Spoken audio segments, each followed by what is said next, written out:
Chapter 1388. The third floor was the last to explode. Although Yang Jingdong was prepared in a hurry, he was still unavoidably sent flying from the second floor by the impact of the explosion. A fall from the third floor wouldn't kill anyone, but Yang Jingdong's bones were probably shattered from the fall. Perhaps because the impact wasn't strong enough, Yang Jingdong didn't faint, but he couldn't stand up after struggling for a while. There was a series of explosions. The power of gasoline mixed with explosives wasn't as strong as TNT, so it couldn't directly blow up the entire factory. However, gasoline had a strong adhesive force. It stuck to the building and burned the entire building. The heat of the flames evaporated the moisture in the rainforest. The air became drier and drier. It looked like the entire factory was going to burn down. Regardless of whether they were killed by the explosion, if they continued to stay, they would definitely be engulfed by the sea of fire. At this moment, Yang Zhengdong couldn't move. Meng Sanhua had fainted. He Wenjue was the closest to the explosion and was sent flying. He was also unconscious. The one in the best condition was probably Poplar Fruit, who was shot 5 or 6 times. Poplar Fruit's injuries were getting worse. He was in so much pain that he almost fainted, but he didn't faint. He was still conscious. He looked around and saw the sea of fire in a daze. He knew that the situation was getting worse. He struggled to get up from the ground. His right hand, which was supporting him on the ground, left a blurry, bloody handprint on the ground. Poplar Fruit was really trying his best. His body was trembling from the pain, and he was bleeding too much. Even with the support of internal energy, his hands and feet were weak. However, his left hand was still holding on to Kiki with strength. Even though she had been humiliated, scolded, shot at, and bombed, the little girl had always been safe and protected in her father's arms. She was almost unharmed. However, Kiki's situation wasn't optimistic. She might have gastritis due to not eating for 2 days. In addition, she was frightened and crying too much. Now, she had a fever and was unconscious. Poplar Fruit even used some internal energy to try to alleviate his daughter's condition. However, internal energy didn't have much effect on fever. Poplar Fruit stood up and struggled to save Big Brother, he, and the others who were affected by the explosion. Poplar Fruit was having a hard time judging the situation now. The only thing he could think of was to wake up Big Brother, he, and the others, then support each other and leave this place. Big Brother, he, and the others were here for him, so he definitely couldn't ignore them. Besides, his body was riddled with injuries. Even if his blood ran dry, he wouldn't be able to walk out of this forest. But Poplar Fruit had only taken 2 steps when the door of a room suddenly opened. Under Poplar Fruit's astonished gaze, a light motorcycle drove out. The motorcycle was not an expensive model. Instead, it was a very light mountain motorcycle that evolved from a bicycle with an auxiliary engine like the Honda Hornet. It was very common on the streets of Southeast Asia. There were 2 people without helmets sitting on the motorcycle. The 5 big wolves were holding the handle. The 5 big wolves who kidnapped Kiki had turned into ashes. Poplar Fruit could recognize his face, and the one sitting behind the motorcycle was the smoker who he had been wondering where he was hiding. Poplar Fruit suddenly understood. It was the smoker. He was the one who controlled the explosion. It wasn't the 2 people who had just surrendered who deliberately did the stupid thing of dying together. It turned out that he had another person lying in ambush in this factory. No wonder he could disappear without a trace. He was too cunning. However, Poplar Fruit didn't know that there was a basement in this factory. He didn't go underground in his dream. He also didn't know that the 5 big wolves had actually returned to Myanmar behind everyone's back. The person who sent the message to Poplar Fruit was just another person hired by him. What Poplar Fruit didn't know was that the smoker actually had another subordinate. It was just that Mushroom Chun didn't have the chance to appear in front of him again. Mushroom Chun had lost his value, and because the addiction would constantly deplete the smoker's inventory, the smoker took advantage of the anger of having his money burned and shot Mushroom Chun before he left. Therefore, there was only one person left in the basement lying on the table with his head bleeding. The smoker sat on the motorcycle and stopped in the middle of the factory. Next to him were the 2 boxes of money. The smoker got off the motorcycle. He didn't rush to get the money. Instead, he looked at Poplar Fruit with a smug smile. Fuck, Poplar Fruit cursed in his heart. He saw the smoker carry a long green cylinder on his shoulder without saying a word. That was an RPG. Bye-bye. The smoker muttered softly. He seemed to understand that many villains died because they talked too much. He didn't waste any more time talking to Poplar Fruit and pulled the trigger. Goodbye, am I not? Poplar Fruit had no chance of dodging. He had been shot too many times, especially in his left and right legs. There was no way he could dodge quickly. Seeing the smoker's action, Poplar Fruit's pupils dilated. His body reacted almost automatically. He removed the support from his legs and fell to the ground with a thud. What was even more dangerous was that just as Poplar Fruit knelt on the ground, the smoker's rocket brushed past his head. The flame at the end of the rocket burned Poplar Fruit's hair instantly. However, this was nothing. The rocket exploded on the wall behind Poplar Fruit. The explosion almost buried Poplar Fruit. This time, Poplar Fruit was seriously injured. A fist-sized rock smashed into his back, causing him to spit out a mouthful of blood. The smoker was a little disappointed that the rocket didn't directly blow Poplar Fruit into pieces. However, seeing that the rock almost buried Poplar Fruit, he didn't want to walk more than 10 meters to kill Poplar Fruit. At this time, the factory was very dangerous. Who knew if such a big fire would accidentally ignite the gasoline mixture that the unreliable Mushroom Chun said would only explode after 10 minutes? In any case, Poplar Fruit couldn't survive in this sea of fire. The smoker picked up the 2 boxes of money, got on the motorcycle, and hung them on the motorcycle. Then, he patted Wolf Five's shoulder and said, "Little Five, let's go. Don't stay here and die with them." Wolf Five looked at Meng Sanhua regretfully. Meng Sanhua was his imaginary enemy, who knew that he would be killed by Mushroom's explosives. However, he took the smoker's words as an imperial edict. Without hesitation, Wolf Five twisted the accelerator, started the motorcycle, and drove out of the factory. The motorcycle sped up, just like their happy mood. After they left, the factory would explode again and burn down. Then, all traces of them would be burned away. What would be left would be their carefree plot. However, this was a novel in which Poplar Fruit was the main character. The speeding motorcycle flew back at an even faster speed. Chapter 1389. Shooting down Poplar Fruit with an RPG, burying the rescue soldiers and Sun Fang's old subordinates in this old factory, and coming out unscathed, tricking nearly 100 people and earning so much money for nothing. When the smoker got on a motorcycle and signaled the 5 wolves to drive out, he was so proud that he felt like he was floating. However, he never thought that he would really be floating. Woo! Woo! The motorcycle sped past the entrance of the factory with a brute force, but a dark brown object as thick as a thigh came crashing down on it. The roar of the motorcycle's engine came to an abrupt stop. It was like a powerful whip that stopped the 5 wolves and the smoker from getting off the motorcycle. No matter how fast the car was driving, it still flew out at the same speed. It only rolled a few times in the air before plunging into the weeds by the wall. The 2 of them also maintained their original speed, but in the opposite direction. They were sent flying back in the air. At the last moment before they flew back, the 5 wolves tilted their heads and finally saw clearly what that thigh-thick whip was through their frightened eyes. It was a huge elephant lying on the ground. Judging from its size, it was obviously an adult. The whip was the elephant's trunk, which was the most flexible and powerful part of its body. Why is there an elephant here? Before the 5 wolves fainted, they couldn't figure it out. The 5 wolves, who bore the brunt of the attack, were the most seriously injured, who knew how many of their ribs were broken. They fainted on the ground, bleeding from their mouths and noses. Obviously, their internal injuries were more serious. The elephant's trunk was powerful, and the smoker's driving speed was also very fast. The 2 combined were no less serious than being hit by a 70 kilometers per hour car on a road.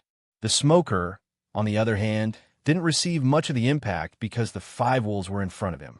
However, he was thrown into the air lost his balance and fell heavily on the ground. The smoker, who didn't have a good physique, almost fainted. He groaned for a long time, but couldn't get up. The factory fell into silence for a moment. Outside the factory, the elephant that had smacked them with its trunk was not in a good state either. Its trunk seemed to have been fractured and was in a very strange shape. Its left front leg and body were riddled with bullet marks and were badly mutilated. Its body was rubbing against the ground, but it could not stand up again. If Yanghua or other people who had participated in the recording of the show were here, they would definitely exclaim out loud when they saw its hind legs trying to support itself on the ground. That scar, wasn't it the same as Ran Ran who had said goodbye to the forest 2 days ago? It really was Ran Ran, the one that Kiki had been murmuring in her father's arms. But how did it appear tens of kilometers away in Myanmar? Was it because it found the tracks of the kidnappers after Kiki was kidnapped, so it followed its scent all the way here? But it was just an elephant. No one knew what Ran Ran had experienced in the past 2 days, but it did appear here. Perhaps Poplar Fruit should be grateful to Ran Ran because it had helped him twice. The first time was when it attacked the factory and attracted Sun Feng's attention, giving Poplar Fruit a precious opportunity to escape. The second time was when it dealt a heavy blow to the smokers group when they were about to escape. Perhaps the smoker couldn't have guessed that Sun Feng's group couldn't even kill an elephant when he escaped in the chaos. However, Poplar Fruit didn't have time to think about being grateful now. Just now, he was almost blasted into pieces by the RPG, but the wall behind him exploded and the flying rocks smashed into him until he was bleeding from his mouth and nose. Moreover, he and Chi-Chi, who was in his arms, were buried in a pile of rubble. Damn it, Yanghua finally recovered. The burning sensation on his back was still intense, but the heaviness in his chest had been dispelled by his internal energy and was slightly alleviated. However, at the very least, Yanghua didn't faint from the pain. His willpower, at this very moment, almost broke through his own understanding. If it were someone else, they would have died long ago after being shot 5 or 6 times and then bombarded by an RPG. However, Poplar Fruit recovered in the end. He clenched his teeth so hard that they were about to shatter. Finally, he endured the pain from every muscle in his body. That's right, Yanghua was covered in wounds from head to toe. Even though he had been protecting Chi-Chi's left arm all this time, he felt as if his left arm was about to break from the heavy and intimate contact with the floor. However, what really made Poplar Fruit depressed was Kiki's series of coughs. Poplar Fruit had indeed used his body to protect Kiki. Even if she fell, she would fall on his arm. The bullets and rubble were all blocked by Poplar Fruit's broad shoulders and chest. However, Poplar Fruit was unable to stop the flow of air. After the RPG bombardment, not only were the rubble swept up, there was also the choking smoke. This caused the little girl to cough violently. The sound was almost touching Poplar Fruit's chest, and it was transmitted through the blood in his heart to Poplar Fruit's mind. It was like the evening drum and the morning bell, instantly waking up the dizzy Poplar Fruit. No, I have to save Kiki. The pain from the wound and the dizziness caused by excessive blood loss limited Poplar Fruit's ability to think. However, his only goal was still clear. The wound opened up again, right? Moving his fingers, Poplar Fruit endured the intense pain, gritted his teeth, and slowly propped himself up from the rubble. The rubble rolled down and cut through the bloody wound, causing the muscles on Poplar Fruit's face to twitch. Even the students who admired Poplar Fruit the most would not be able to recognize that the man in front of them, who was covered in dust and dirt, was the handsome teacher who once gracefully taught them in class. This was the 3rd time he fell to the ground, and the 3rd time he got up. However, this time, it seemed to have exhausted all the strength in Poplar Fruit's body. He could not help but sit down on the rubble, gasping for breath. Taking advantage of this time, he gently wiped the dust from his daughter's mouth and nose. His daughter was so pitiful. Poplar Fruit did not know what he looked like, but when he saw Kiki's small body, unkempt face, and miserable appearance, Poplar Fruit almost could not hold back his tears. In fact, it seemed like he could not cry. He had lost too much blood, and his body was almost in a state of a lamp without oil. Kiki's little face, which was in a daze from the fever, became thin, and did not have the previous rosy and cute appearance. However, her long eyelashes trembled, and Kiki's eyes slowly opened. They were still bright and watery. Although a little dazed, the moment she saw her father, Kiki's eyes were filled with happiness and joy. Kiki only had her father in her eyes, but Poplar Fruit could see a figure gradually getting up from behind her from the reflection in her eyes. Chapter 1390. Fuck, he's still not dead. The smoker cursed in his heart as he struggled to get up from the ground. Of course, he wasn't talking about himself. He didn't want to die. The smoker was talking about Poplar Fruit, who was also sitting on the rocks when he got up. The smoker couldn't figure out why Poplar Fruit was still alive after being hit by an RPG and rocks. But it didn't matter. It was time to end this. The smoker grinned maliciously. He pulled out his gun from his waist and walked forward step by step. He thought cruelly, "I'll kill his daughter first, then kill him." The smoker wanted Poplar Fruit to see his daughter die with his own eyes. However, Poplar Fruit saw him stand up. Kiki didn't notice the smoker standing up, but Poplar Fruit, who had his back facing the smoker, saw everything through his daughter's bright eyes. No, Poplar Fruit stood up abruptly. At that moment, he seemed to have forgotten all the pain in his body. His exhausted body seemed to have regained some strength. Poplar Fruit stood up with his legs, which had been shot 3 times, and pounced on the smoker like a ferocious tiger. Roar! Poplar Fruit's roar stunned the smoker. He was so scared that he almost lost his grip on his gun and was pushed to the ground by Poplar Fruit. Go to hell! Poplar Fruit's roar was so loud that no one could understand what he was saying. However, his murderous intent was transmitted directly into the smoker's mind through his hands that were tightly wrapped around the smoker's neck. The smoker felt like he was being strangled by a machine in a factory. No matter how hard he struggled, he couldn't break free from Poplar Fruit's grip. The feeling of suffocation brought death to the man's mind. He subconsciously moved his right hand and pressed the gun against Poplar Fruit's chest. The coldness of the gun muzzle could be felt through the layers of clothes, but Poplar Fruit did not notice it. The smell of death, which was very similar to that of the Grim Reaper, had already entered Poplar Fruit's mind through his premonition, but the Poplar Fruit did not notice it. Poplar Fruit's thoughts were in a mess.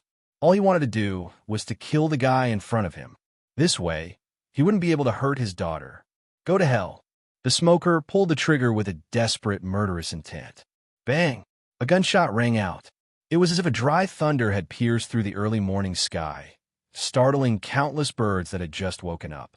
The birds flapped their wings and quickly flew away from the forest, leaving behind white feathers that reflected the morning sun. In the factory, Poplar Fruit felt his body tremble. A terrifying feeling of being torn apart acted on his heart. His life was rapidly flowing away like an ebbing tide, and the boundless darkness was like a rising tide that was about to swallow him whole. The last sound he heard was his daughter's heart-wrenching cry behind him. Papa! The last image he saw was of the culprit in front of him. Until now, Poplar Fruit still didn't know his name, but he was smiling. It was a smile that seemed to have escaped his control.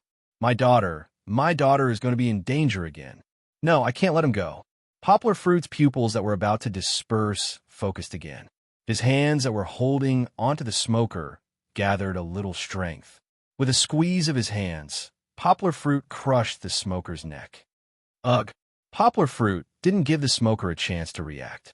He directly cut off his breathing. However, Poplar Fruit had used up the last bit of strength in his body. His eyelids were heavy, and he fell head first onto the smoker's body. In the spacious factory, the fire burned fiercely, causing the bricks to crackle loudly. Meanwhile, Chi-Chi's cries as she gradually crawled over to her father's side.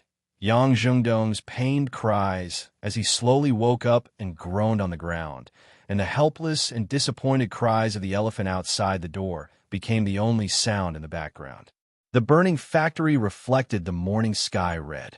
The lazy white clouds had already appeared on the horizon, and even the sun couldn't take away their brilliance. However, the sky wasn't the lens of the world. Through the layers of white clouds, one could see a magical illusion of an unknown world. Here, the clouds were solid, and the sun was shining brightly. There were also white cranes flying elegantly in the sky, just like the ones described in books. It was as if he had entered the territory of immortals. Hidden behind a large cloud was a vast expanse of exquisite and glorious palaces. The palaces were filled with colorful flowers, and even the heavenly peaches were as large as basketballs. Everyone was dressed in simple yet elegant clothing, and there were also all kinds of novel spell techniques and skills being practiced. There were no more cries of despair, cries of pain, and the sound of flames in the factory. There was also no more clamor from the people in the palace below. It was as if there was only the sound of ancient music drifting from another space. What was this? Perhaps this was the world after death. Poplar Fruit was dead, and his soul floated to this magical, immortal world. Well, he didn't go to hell. Perhaps he came to this beautiful and peaceful immortal world because he cared about his daughter, lover, family, and the world. Perhaps Yang Guo would be able to see her daughter in this place. The end of the book. Wait, are you kidding me? How could it be the end of the book? The naughty Xiao Han was kicked back to reality by Poplar Fruit. Just as the fire in the factory was getting stronger and stronger, and it was about to fall into a desperate situation, 3 figures suddenly rushed in from the door. The 3 reinforcements from the military of Shu Du had finally arrived. Oh no! Help! Rushing into the burning factory, the leader of the team saw the situation at a glance and shouted loudly. One rushed to Kiki, who was holding her father's hand and crying in the middle. The other captain rushed to Yang Zhengdong, who was still breathing. It's Yang Zhengdong. In fact, they all knew each other. They had communicated with each other in the Special Forces competition. The captain asked his teammates to set up the support and shouted to Yang Zhengdong, "Are you all right? Did you hurt your spine?" "I'm fine. I won't die." Yang Zhengdong smiled bitterly and asked the captain to help him up. He must have internal injuries, but he had to endure it at this time. Save Lao He and Lao Meng. They are over there. He Wenjua and Meng Sanhua hadn't woken up yet. On the other side, the Special Forces soldier who wanted to take Kiki out of the fire was in a difficult situation. Kiki was crying and shouting, and she refused to let go of her father's hand. However, it was very dangerous here. No one knew if the whole house would suddenly collapse when the fire started. "Is this your father?" He had to squat down and reach out to touch Poplar Fruit's neck. His face changed. He quickly held Poplar Fruit's shoulder with his right hand and held Kiki with his left hand. He rushed outside in a hurry. This time, it seemed that it knew that they were here to save Kiki. However, it didn't stop them again. Of course, it didn't have the strength to move again. Chapter 1391, including Xia Luoka. Many fans of Where's Dad? Of course, more fans of Poplar Fruit and Kiki are looking forward to good news. Xia Luoka stayed up all night and didn't get any new news. Instead, those Weibo Big V's repeatedly fried cold rice and narrated the 4 years of Poplar Fruit and Kiki's bumpy path of growth. Again and again, his tears wetted the pillow towel. If I were in the position of Poplar Fruit, would I be able to raise my daughter as firmly as Poplar Fruit? Maybe I will, no matter how hard it is. I can never abandon or give up, but that's just the values I've cultivated since I was a child. If it were other Chinese people, they would never be able to do what Poplar Fruit did. Of course, he couldn't do it so well himself. After a sleepless night, Xia Luoka couldn't get up. He struggled to ask his roommates to help him ask for leave. This was unprecedented for a good student, Xia Luoka. But Xia Luoka couldn't hold on any longer. He fell down and slept for almost the whole morning. It wasn't until 12 o'clock at noon when his roommates came back and the dormitory gradually became noisy that he woke up leisurely. "Hey, have you heard? They're all talking about that teacher today. I don't understand why those girls like him so much. I don't think he's as handsome as me." Xia Luoka heard his roommate's words in a daze, and the corners of his mouth curled up slightly. He didn't know who his roommate was talking about, but he knew that this brother was fat and definitely not handsome. I don't know that teacher either, but it seems that Xia Luoka often discusses with those girls. It's like a variety show, right? Another roommate from Yingjili responded. Wait a minute. Xia Luoka's head suddenly sobered up, and he suddenly connected their words. Are they talking about poplar fruit? Is there any new news about Kiki now? Xiao Loaka quickly got up from the bed and accidentally knocked his head on the floor. He was tall and couldn't help it. Amidst the concern of his roommates, Xiao Loaka didn't have time to respond to them. He turned on his mobile phone and quickly went online to read the news. He opened the news of Tung Sun. The title was, Kiki successfully rescued, poplar fruit seriously injured, and sent to hospital. In fact, the photos obtained by Tung Sun News were taken by netizens. It's just a group of people pushing a medical stretcher to the military helicopter that had begun to spin. The news quoted Sayun's official communications. Of course, it didn't mention the bizarre and controversial fact that poplar fruit had single-handedly gone abroad to rescue his daughter. They only briefly stated two things. Of course, she had a high fever. And, of course, she had a high fever. These were all minor problems. As she, of course you? To YS Yingza. As for the process, Kunming officials hadn't given an answer yet. However, this was enough to make the reporters start to daydream. Tung Sun News also secretly obtained a piece of news from an informant of the Where Are You Going, Dad? Program. It was said that poplar fruit was on the verge of death when he was sent out. He had been shot more than 20 times. The comments were full of scolding. More than 20 times? Are you kidding me? He's been shot more than 20 times. He's already turned into a sieve. What's the point of going to the hospital? Can't you just send him to be burned? Regardless of whether it was true or not, Xiao Luoka and all the fans of poplar fruit and Kiki in the country had their hearts in their mouths when they saw the news from Sayun's official website. Regardless of whether they liked poplar fruit or only liked Kiki, none of them wanted poplar fruit to die. Kiki, who had just been born as a single-parent child, was already miserable enough. No one wanted to see Kiki become a real orphan. Most of the fans who liked poplar fruit couldn't help but cry because a lot of the news was very mysterious. It was as if poplar fruit wouldn't be able to survive until he was sent to the operating table. In fact, when Xiao Luoka saw the news, poplar fruit had already been sent to Kunming Hospital for emergency treatment.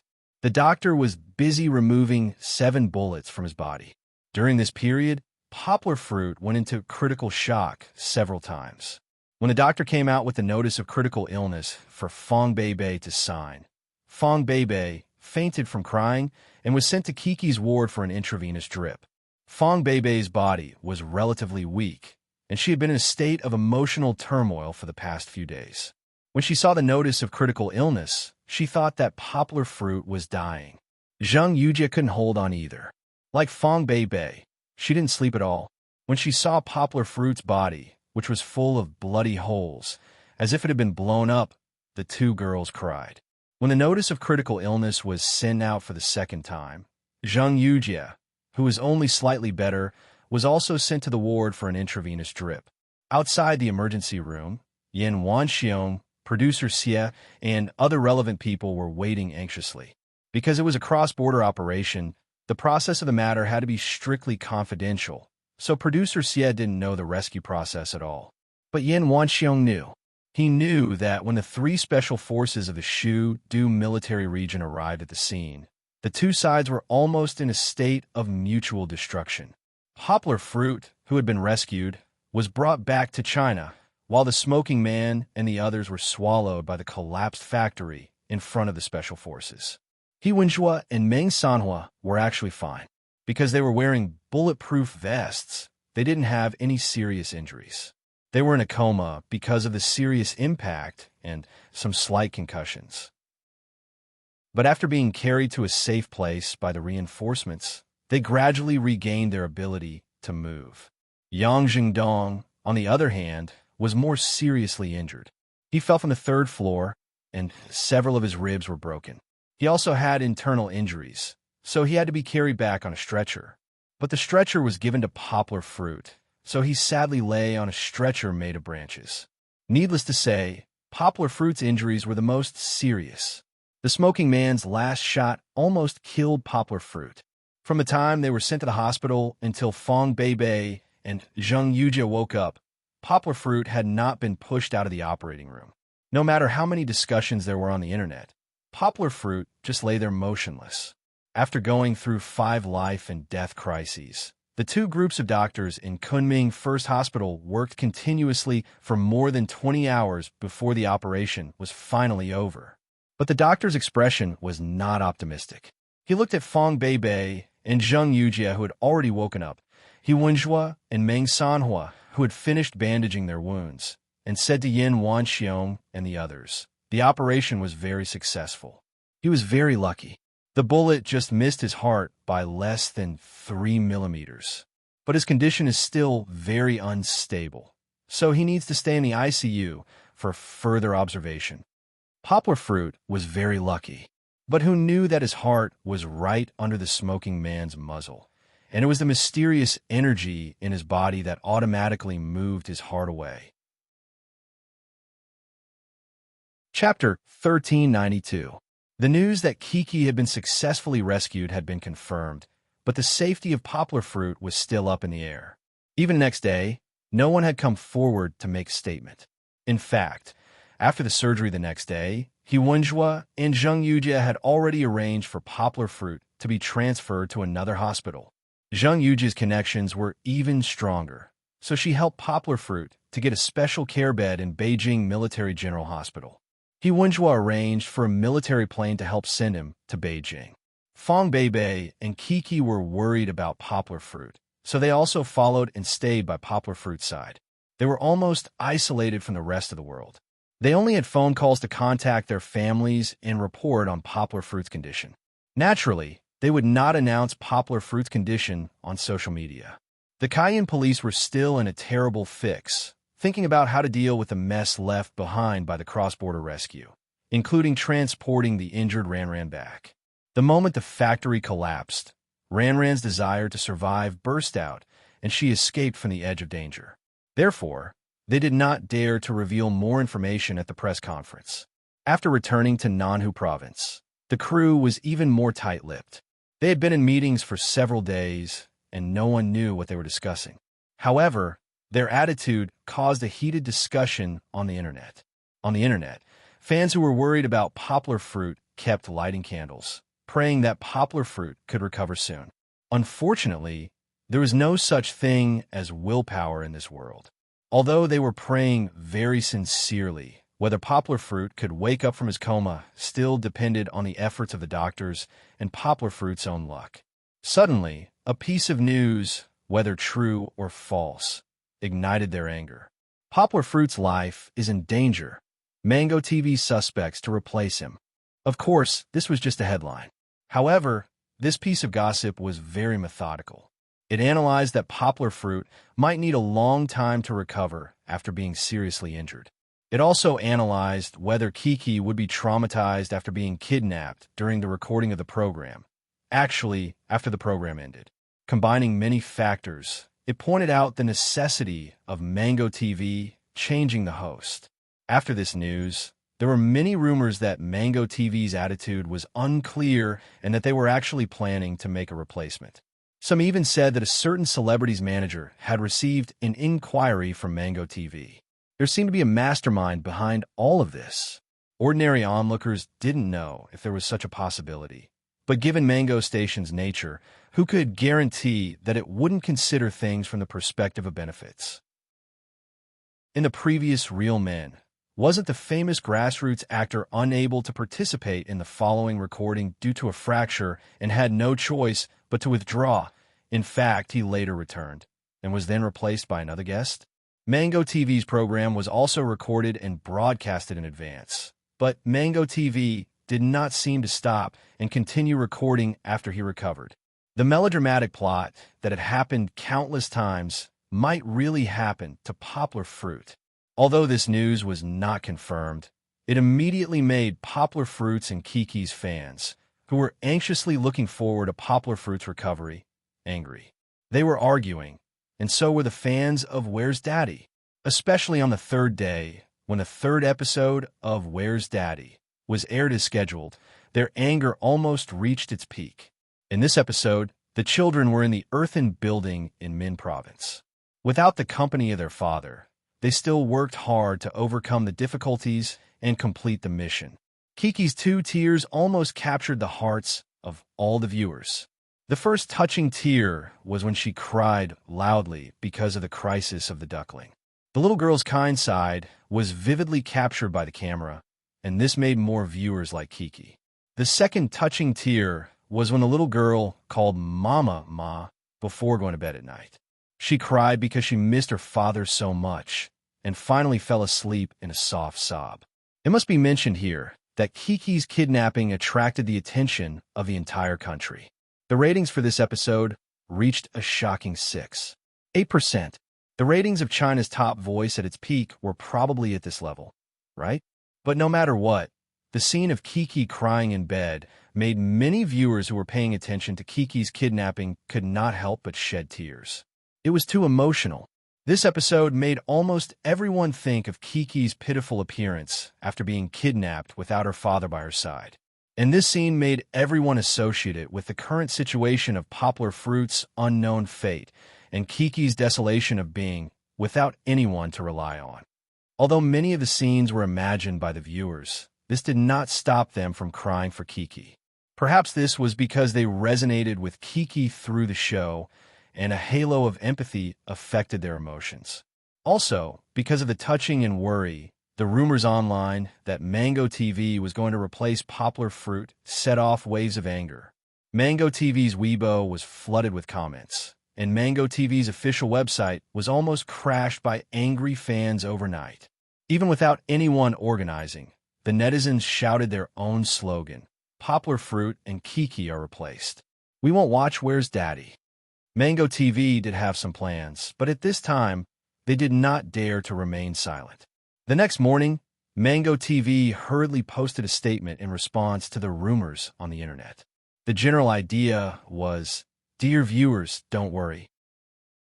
As long as Poplar Fruit is willing to persevere and recover well, the production team of Where's Daddy would rather pause the recording and wait for their return." Whether or not the recording would really be paused wasn't up to Mango TV to decide. If Poplar Fruit's injuries were really serious and they needed to spend more time and energy to wait, then Mango TV would probably persuade Poplar Fruit to take the initiative to quit. But on the surface, Mango Station was still swearing solemnly to make the audience happy. Even the other 4 fathers, who had already posted on Weibo to pray for Poplar Fruit, were asked by Mango TV to post another Weibo to say that they were with Poplar Fruit and were looking forward to his healthy return. It was a show, but the 4 fathers' concern for Poplar Fruit was indeed sincere. On the day that Poplar Fruit was rescued, they called to ask about his condition. Even after Poplar Fruit arrived in Beijing, the 3 fathers in Beijing wanted to visit him. However, since Poplar Fruit had not woken up yet, Fong Beibei politely rejected their request. Regardless, Mango TV's remedy had a certain effect. Many of the audience members, who were just making a fuss, began to give up. However, Poplar Fruit and Kiki's fans still maintained a reserved attitude. They said that they would continue to pay attention, and Mango TV could forget about secretly replacing them. At this time, what happened to Poplar Fruit, who affected the hearts of hundreds of millions of viewers? Chapter 1393. It was another morning. The sunlight outside the window shone through the greenery and into the room, reflecting a golden glow on the white bed and blankets. Fong Beibei rubbed her eyes and propped herself up from the edge of the bed. There was a caretaker's bed next to her, and Kiki was sleeping soundly on it. The remaining space was enough for Fong Beibei to sleep. However, Fong Beibei was always unwilling to leave Poplar Fruit's side. She always leaned on his bedside and held Poplar Fruit's hand to feel his pulse and body temperature. Only then did she feel a little relieved. The morning sun was very warm, and it could drive away the cold in the hospital. However, because the sun was shining directly into Poplar Fruit's eyes, Fong Beibei stood up and went to the window. She adjusted the curtains in an attempt to block out part of the sun so that it would not affect Poplar Fruit. "You don't have to close it. It's fine like this." Suddenly, a hoarse voice came from behind her. It was so gentle that it almost made her cry. Fong Beibei's body suddenly froze. She turned around, and her eyes were already brimming with tears. Silly. Poplar Fruit had already opened his eyes, which had been asleep for a long time. The love in his eyes could almost melt the winter's ice. He said softly and wanted to stretch out his hand, but he realized that his hands and feet were fixed on the bed. His forelimbs were shot and were not fixed. If he randomly twitched like he did on the first night, his wounds would definitely start bleeding again. Fortunately, his neck could still move. He turned his head to look at Kiki, who was sleeping soundly on the bed next to him, and only then did he feel relieved. Kiki is fine. She recovered a long time ago. She was just worried about you. Fong Bei held back the surging joy of pouncing on him. She knew that Poplar Fruit was now as weak as a child. Under the signal of Poplar Fruit's eyes, Fong Bei walked over gently and sat beside Poplar Fruit, looking into his eyes. Many of them were affectionate, and there was no need for words. They could make people happy and intoxicated by contact. Thank you for your hard work, ahem. Poplar Fruit suddenly coughed twice, which made Fong Bei nervous. It's nothing. I just feel that my throat is a little dry. Poplar Fruit said. Fong Bei quickly poured a cup of warm water. Poplar Fruit could not get up, so she found a straw and let Poplar Fruit drink it slowly. When did you wake up? Seeing Yang was staring at her, Fong Bei suddenly blushed. She grabbed her hair with her hand. She then realized that she had just woken up. Her face had not been washed, and her hair was messy. I just woke up after you let go of my hand. Poplar Fruit's eyes were smiling and said softly, Don't do it anymore. It's still very beautiful. I've always liked it. Glib tongue. Fong Bei blushed and said angrily. She was actually very happy. But at this time, after softly talking with Poplar Fruit for a while, Fong Bei's mind gradually became clear. Also because Poplar Fruit woke up, she had a pillar of support. Many of the suppressed emotions in her heart finally came out. The girl had just woken up and did not take care of herself. Her hair and face were a little messy. Now suddenly, the tears in her eyes flowed down pitifully. Silly, why are you crying? Poplar Fruit could not move, so he could only ask, You scared the hell out of me. Fong Bei took the initiative to snuggle up and gently leaned on Poplar Fruit's chest where there was no bandage. Her hands gently hugged Poplar Fruit's left palm, and then she was caught by Poplar Fruit's left hand. Tell me, how long have I been unconscious? Poplar Fruit knew that he gave Fong Bei too much of a scare. Not to mention other things, his body was covered with gunshot wounds, so he must have scared her. You've been sleeping for 4 days and 4 nights. Fong Bei stretched out her hand and gently stroked Poplar Fruit's face. After sleeping for a few days without taking care of himself, there was a short stubble on his face. So long? Poplar Fruit asked in surprise. After sleeping for 4 days and 4 nights, Poplar Fruit could feel that his body had recovered a lot from its previous state of exhaustion. This was because he had taken a lot of nutrition injections, and the internal energy in Poplar Fruit's body was also slowly circulating. Without Poplar Fruit deliberately controlling it, it was still able to nourish his scarred body. I thought you wouldn't wake up. Fong Bei wiped the tears on her face and smiled through her tears. You know, big brother, he came back and said that the bullet was in your heart. I thought I would never see you again. At that time, she had forgotten all the bitterness, sadness, and even despair. Nothing could compare to the joy of her beloved waking up at this moment. How could that be? With you thinking about me, how could I not see you? Even if the Grim Reaper was pulling me, I would kick him away and come back to see you. Poplar Fruit said with a rare smile. Nonsense. What Grim Reaper? It was our Yang family ancestors' blessing that the bullet missed by 3 millimeters and didn't hit the heart. Fong Bei rebuked. Poplar Fruit's face bloomed with a smile. He grabbed Fong Bei's hand, his long fingers intertwined with Fong Bei's fingers, and said with a playful look, Our Yang family ancestor? Huh. After getting the marriage certificate, it was indeed different. Even their status had changed. Are you happy now? Fong Bei knew what Poplar Fruit was laughing about, and pouted her mouth.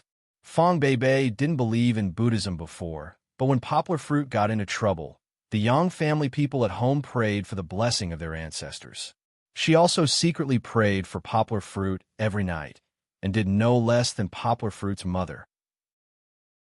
"It's been hard on you." Poplar Fruit didn't tease her anymore, and gently shook Fong Beibei's hand and said softly, "I'm afraid our wedding will have to be postponed." His and Fong Beibei's wedding was originally scheduled for the beginning of August, but now it seemed that Poplar Fruit, who was seriously injured, would not be able to hold the wedding as scheduled. Of course, even though his body was tied to the bed and looked seriously injured, Poplar Fruit himself knew that as long as he didn't die, the internal energy in his body would allow him to recover quickly. But this would still take a long time. It would take 100 days for his bones and tendons to recover, and he was almost shot into a sieve. It would be considered a miracle if he could recover in 1 or 2 months. "I'm fine, as long as you're fine." Fong Beibei couldn't help but shed tears again, although she said she was fine. But these few days of fear, worry, and nightmares, the accumulated grievances in her heart and the current sweetness were very complicated. Fortunately, Poplar Fruit was fine. If something happened to Poplar Fruit, Fong Beibei would probably follow what Poplar Fruit said before he went out and leave with him. But these words didn't need to be said now. Poplar Fruit gestured for Fong Beibei to lower her face, and his left hand gently wiped away her tears, and he smiled confidently. "Okay, don't cry. Misfortune is a blessing in disguise. Now that the disaster is over, we can all be fine." Chapter 1394. Poplar Fruit's injuries weren't like other people who would look yellow and emaciated after lying in bed for several days and nights. Although he looked more haggard than before, he was still able to talk and laugh, as if he was just a patient with a minor injury. Even the doctor who came over to check on Poplar Fruit when he heard that he had woken up was amazed. Of course, Fong Beibei was still scolded. Although it was Kiki who had pounced on Poplar Fruit and caused his wound to open up, the white-haired doctor still had to criticize Fong Beibei for not doing her duty as a nurse. The nurse came over to change Poplar Fruit's bandages. The wound was still badly mangled, and Fong Beibei felt very uncomfortable looking at it. However, the Poplar Fruit's calm and composed appearance gave Fong Beibei some comfort. Didn't Poplar Fruit feel any pain? Actually, it still hurt. However, after experiencing the intense pain of the factory fire, Poplar Fruit's pain tolerance seemed to have improved a lot. After all, Poplar Fruit had survived in the ruins of a battlefield with bloody handprints. What about Big Brother, he, and the others? How are they? Poplar Fruit finally remembered that when he was dizzy from excessive bleeding, Big Brother, he, and the others seemed to have been hit by a bomb in order to save him. However, their lives shouldn't be in danger, because when he woke up earlier, Fong Beibei had mentioned him. Big Brother, he, and the others are fine. Fong Beibei said. Big Brother, he, and Big Brother Meng had a slight concussion, but according to Big Brother, he, they'll be discharged soon. Big Brother Yang Jingdong still needs to recuperate. He broke a few ribs. When we return to Yangcheng, we'll visit Big Brother Yang Jingdong again, okay? Ah, Fong Beibei exclaimed. Only then did she wake up from her concern for Poplar Fruit.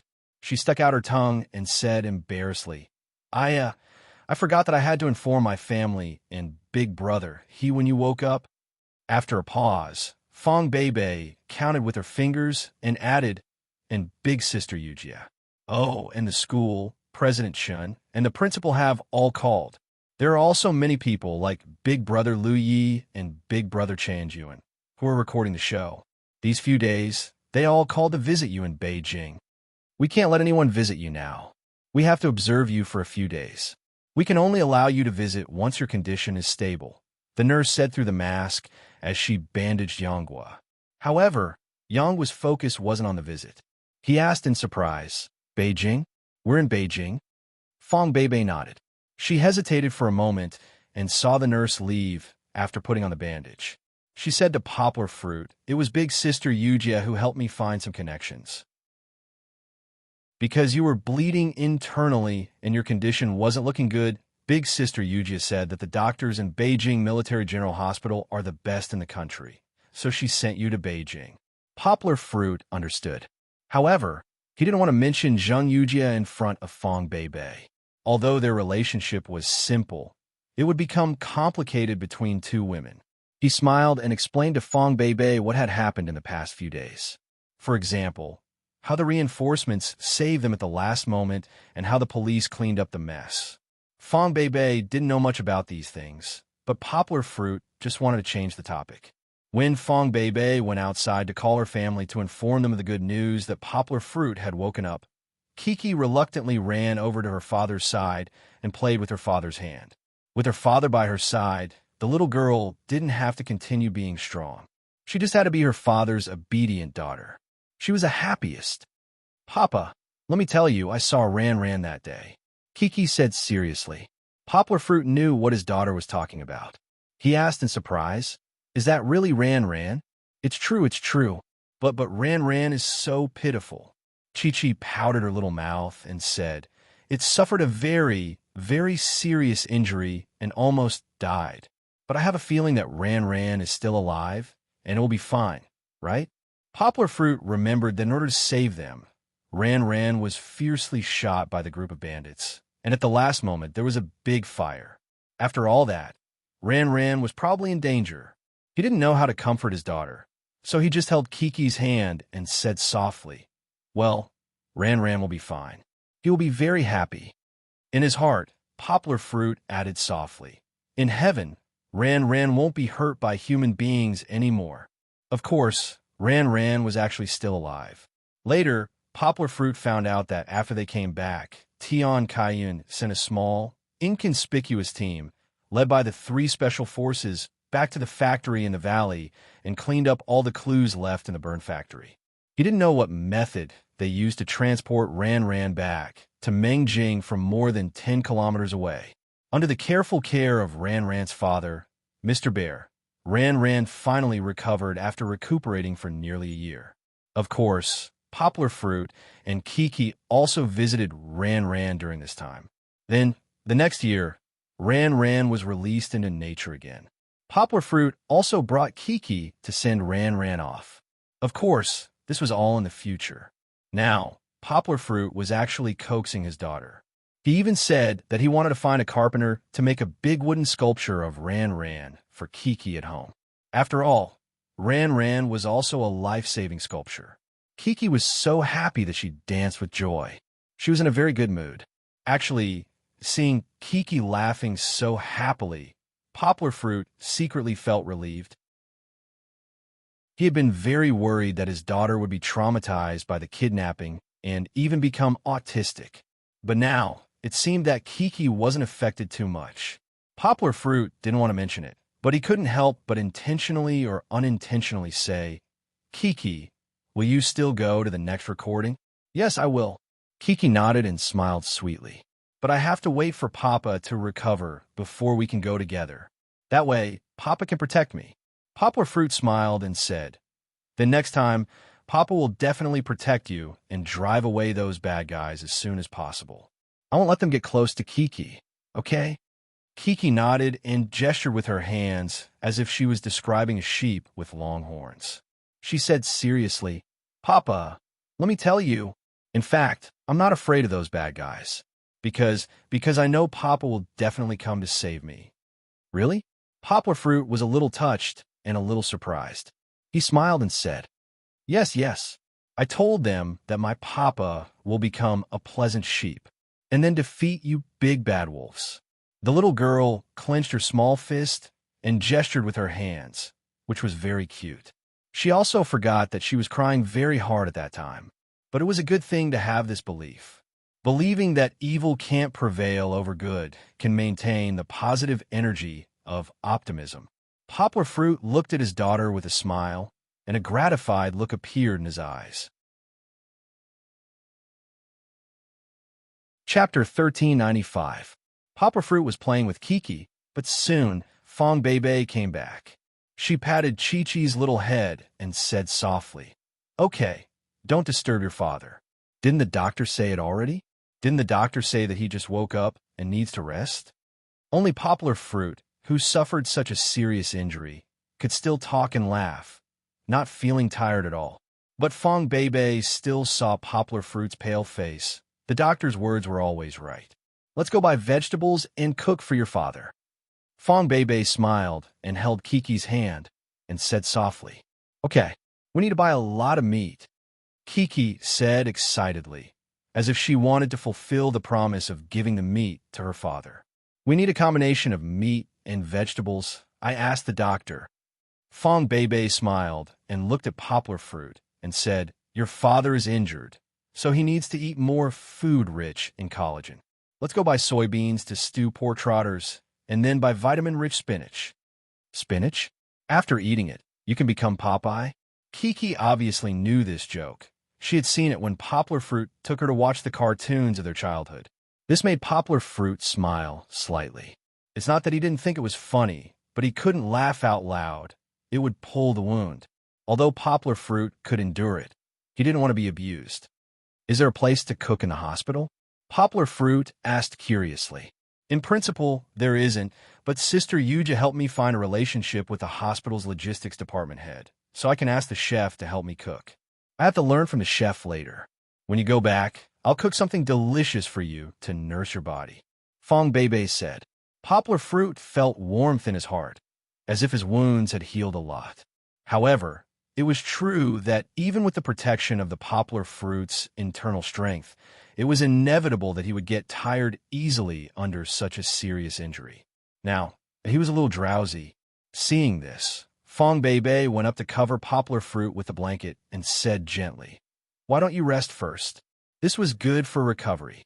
"Oh, right," Big Sister Yuja said. "She was coming to see you, but she has to take a plane from Yangcheng. She should be here soon after you take a nap." She went back to Yangcheng. However, Poplar Fruit didn't care much about the reason behind this. It was just that Zheng Yujie and Fong Beibei were going to appear at the same time. This was a big deal. Sweat. Poplar Fruit always felt that when he heard Zheng Yujie's name from Fong Beibei, he was scared witless. But Fong Beibei didn't feel anything strange. Maybe she still trusted Poplar Fruit? After sleeping for 3 hours, Poplar Fruit's spirit recovered. After all, he had practiced internal strength for 4 years, and his foundation was there. After waking up, Poplar Fruit was fed by Fong Beibei. He drank some pig trotter stewed with soybeans and ate some porridge made with the meat and spinach from the pig trotters. Now that he had just started to recover, he couldn't eat too much at once. Moreover, he could only start with liquid food to slowly increase his digestion. Kiki had already finished her meal. This time, it was the little girl's turn to hold the picture book and read a story to her father. A long, long time ago, there was a tiger. The story wasn't very interesting to adults, but with Kiki's nightingale-like voice, it was like a pop song to Poplar Fruit's ears. This made the white hospital room filled with a warm atmosphere. Happiness should be as sweet and peaceful as this, right? Not long after Poplar Fruit finished eating, Zheng Yujie arrived. She probably didn't stop to rest. After receiving Fong Beibei's call, she immediately asked for the next flight. After getting off the plane, she rushed all the way to the hospital. Looking at her tired face, Poplar Fruit couldn't help but feel a little touched. Fong Beibei didn't look at Poplar Fruit's expression. She stood up and greeted Zheng Yujie at the door. She said with a smile, "Sister Yujie, have you had lunch? We cooked one more serving. Pig trotters are rich in collagen, which is good for our skin." Zheng Yujie didn't stand on ceremony. She touched her stomach, smiled slightly, and said, "Well, I really haven't eaten. I was in a hurry, so I'm hungry." Fong Beibei said with a smile, "Then sit down first. I'll clean up Poplar Fruit's bowl and chopsticks. I'll bring them to you later." Fong Beibei didn't do it deliberately, but naturally showed the attitude of a hostess.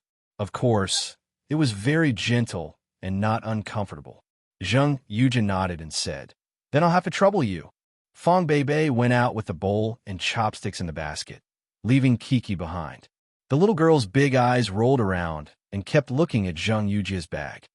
"I came in a hurry this time, so I didn't bring you a gift. Remember, I'll make it up next time." Zheng Yujie smiled and patted Kiki's little head. She sat down on the chair next to Poplar Fruit's bed. After Zheng Yujie sat down, she looked straight at Poplar Fruit's face. Poplar Fruit's complexion was much better than when she sent Poplar Fruit to the hospital, but compared to before, Poplar Fruit's thinness and paleness were still very conspicuous.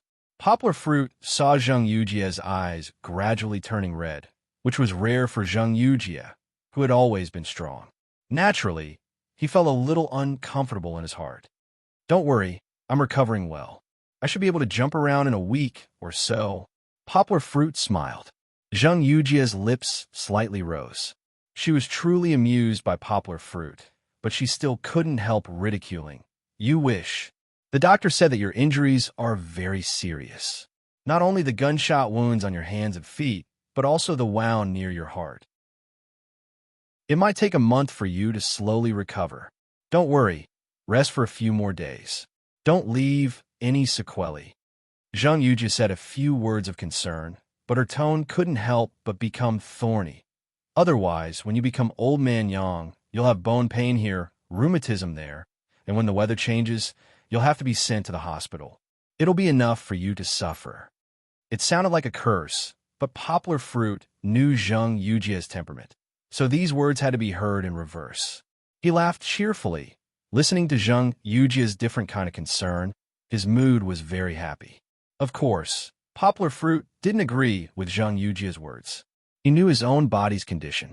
With a godly weapon like internal energy, the internal and external injuries in his body would slowly recover.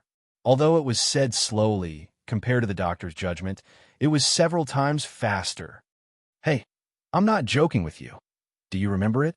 Zheng Yujia couldn't stand Poplar Fruit's calm smile, so she angrily said with dissatisfaction. The little girl, who was next to them, looked at Aunt Zheng Yujia's temper in confusion. She quickly nodded like a chicken pecking rice and said, Aunt Zheng, don't worry. I'll help Papa remember it. Chapter 1396. After lunch, Zheng Yujia wanted to discuss New Translation Road Publishing House with Poplar Fruit. Fang Beibei did not plan to sit in. She knew that Zheng Yujia, who had fainted from crying in Kunming, did not stay in Beijing. It was not because she was afraid of her, but because there was indeed a problem with New Translation Road. Even Zheng Yujia flew back to Beijing from Yangcheng in a hurry to find Poplar Fruit, because she had something important to discuss with Poplar Fruit. Of course, there was a motive for her to meet Poplar Fruit. Fang Beibei had never affected Poplar Fruit's judgment at work. This time, she used the excuse of going to the hospital garden to take a stroll and dragged Kiki away. What happened? Poplar Fruit asked curiously. Zheng Yujia didn't know how to serve people, and Yangwood didn't expect her to peel an apple for her. This girl, when she also came empty-handed. Of course, this also showed that Zheng Yujia did not intend to treat Poplar Fruit as an outsider. When they first met, Zheng Yujia directly moved into Poplar Fruit's house. I've gone too far. Let's return to reality. Zheng Yujia's expression became serious. The rational and neat aura of a strong woman unknowingly spread out like a peacock spreading its tail. Notice, the following content is purely for the plot. Don't take reality into account, and don't be too concerned about the loopholes in the business part. Don't be too concerned about Tongsun literature. There is no mapping. Reject the little dark room. Tongsun literature pulled in MIH capital and wants to finance our publishing house.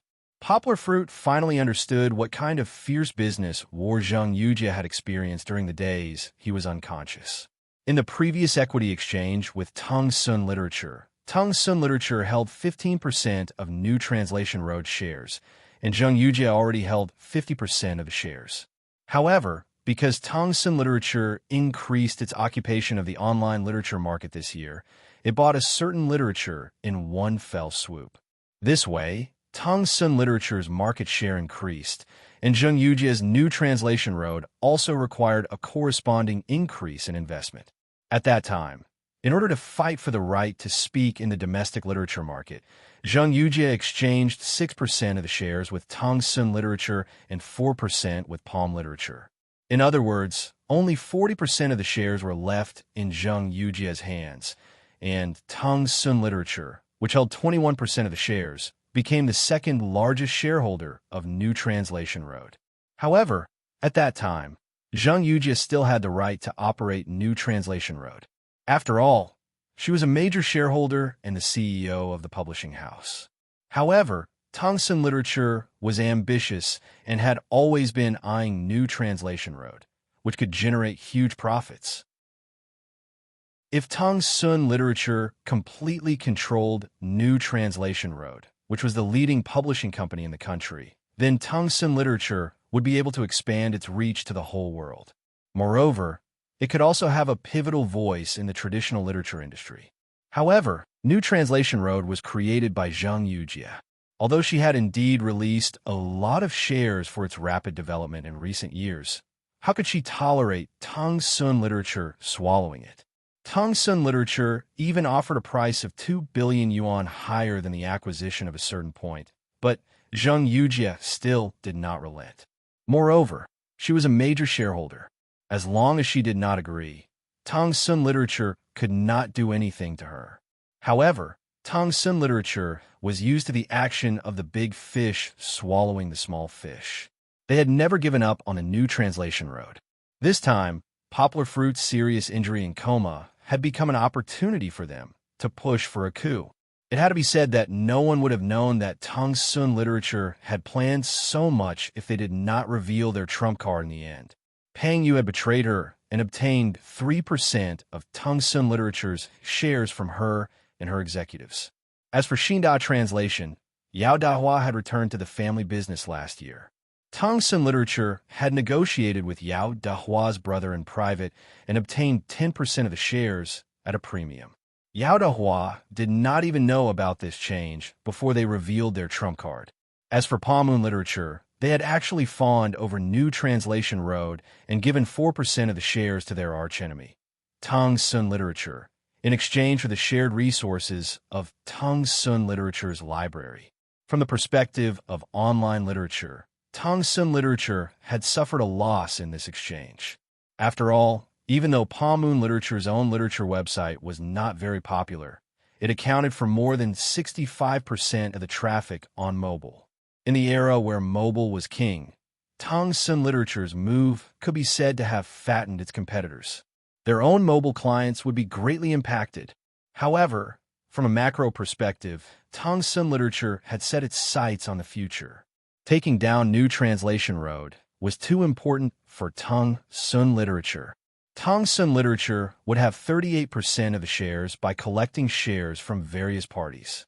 Even if it could not be compared to Zheng Yujie, the major shareholder, they still had the capital to challenge her. Even the executives of the Zheng faction, who were still holding the remaining 2% of the shares, were also watching the situation. If they also changed sides, Tongsun Literature would have 40% of the shares and be on equal footing with Zheng Yujie. Then, Zheng Yujie would no longer have any advantages. No, Zheng Yujie still had Poplar Fruit. The 20% of the original shares held by Poplar Fruit was something that Tongsun Literature had always been wary of. As long as Poplar Fruit supported Zheng Yujie, they would have no chance to compete with the major shareholders. However, if Poplar Fruit's shares fell into their hands, they would become the largest shareholders. Therefore, they had been planning before and did not act rashly. It was not until Poplar Fruit's accident that Tongsun Literature hurriedly flipped the table. This was really a once-in-a-lifetime opportunity. Poplar Fruit's accident, and whether he was dead or alive, was unknown. If he died, then his support for Zheng Yujie was very likely to change because of the change of name of the shares. Moreover, the 100 million yuan that Zheng Yujie had lent to Poplar Fruit would also block the way for Zheng Yujie's aunt to invest to support Zheng Yujie's control of the shares. After all, unless she borrowed from a bank, it was almost impossible for her aunt to come up with the same level of funds as Immerse. Even if she could, there was no need to drag her large enterprise into a cash chain crisis because of a publishing house. Tongsun Literature's proposal for financing was also very clever. As the second largest shareholder, who only had a difference of 2% of the shares, they definitely had the right to make such a request because it was in the interests of the publishing house's development. They wanted to dilute the remaining shares in Zheng Yujie's hands. After all, MIH Capital was the largest shareholder behind Tongsun Literature. There was no difference if they took the shares from Tongsun Literature. In this way, the right to speak would fall into the hands of Tongsun Literature. Chapter 1397. As the second largest shareholder, Tongsun Literature could force Zheng Yujie to implement this financing plan with almost 40% of the shares. Zheng Yujie only had three choices left. She could either accept Tongsun's request for financing, which was impossible. Financing meant that she had to give up her controlling shares, or she could find a better financing channel herself to offset Tongsun's pressure. However, Zheng Yujie could not find a credible financing channel other than her aunt. Zheng Yujie could not estimate the risks behind it if she rashly attracted the investment of other venture capital funds. This was because Tongsun might take advantage of this loophole or lead a wolf into the house. Many domestic publishing groups like Dongxin were eyeing it covetously. The last choice was to use the decision-making power to forcefully reject the financing proposal. However, Zheng Yujie used to have the decision-making power. At that time, Tongsun had not intervened yet. Later, her shares were divided. Although she still had the final say in the publishing house, Zheng Yujie had lost the decision-making power. This was also Zheng Yujie's lack of experience. She felt that with Poplar Fruit support, it would be fine if the shares in her hands were reduced a little. At least, she used the shares to exchange for the huge library of Moon Palm and Tongsun Literature. This would lay a solid foundation for the development of New Translation Road Publishing House in the next 5 to 10 years. However, who knew that as soon as Poplar Fruit was in trouble, Tongsun Literature would force her to abdicate. After a series of moves, Zheng Yujie was stunned. "You haven't agreed to their financing yet, right?" Poplar Fruit asked. Zheng Yujie shook her head tiredly. She was physically and mentally exhausted. It was not only because of the business setback, but also because Pang Yu, whom she had worked with for so long, had betrayed her. She was the one who invited him to join New Translation Road, and even gave him shares as a reward. Moreover, Pang Yu was her mother's good friend. In the end, he still betrayed her. It was no wonder that Pang Yu had jumped out of Dongxin and joined New Translation Road for money and power. Zheng Yujie did not give as much money as Tongsun. In terms of power, Zheng Yujie was the most important decision-maker in New Translation Road. As more and more senior executives were promoted, Pang Yu gradually lost her right to speak. There was no right or wrong in this. Pang Yu's choice went against friendship, but it was also in line with the values of the capital market. Of course, Pang Yu took Tongsun's money and left for America. If he stayed in the country, she would have to pay the price for her betrayal. However, once she went to America, no matter how many connections the Zheng family had, they would not be able to find her. The feeling of being betrayed by her most trusted ally almost crushed Zheng Yujie's confidence to persevere. Although Poplar Fruit could not move, he could see Zheng Yujie's mental state clearly. He smiled and said, "It's okay. You can give me the share transfer agreement. I can still sign it. This way, won't you have the decision-making power?" His fingers moved nimbly. Then he blinked and smiled at Zheng Yujie. "I've long wanted to return my 20% shares to you. Just right, when you go back, you can use this agreement to slap their faces. Let's see if they still dare to be arrogant." With the controlling shares and decision-making power, Zheng Yujie could ignore the objections of the other shareholders and reject MIH's financing application with a single veto. She could also wait until her aunt recovered and had money, then raise the financing and deal with MIH in the same way that Tongsun dealt with her. Zheng Yujie was indeed thinking of this. However, she was a little hesitant and said, "I don't have that much money now. Lend me 11% for an emergency first. I'll compensate you later."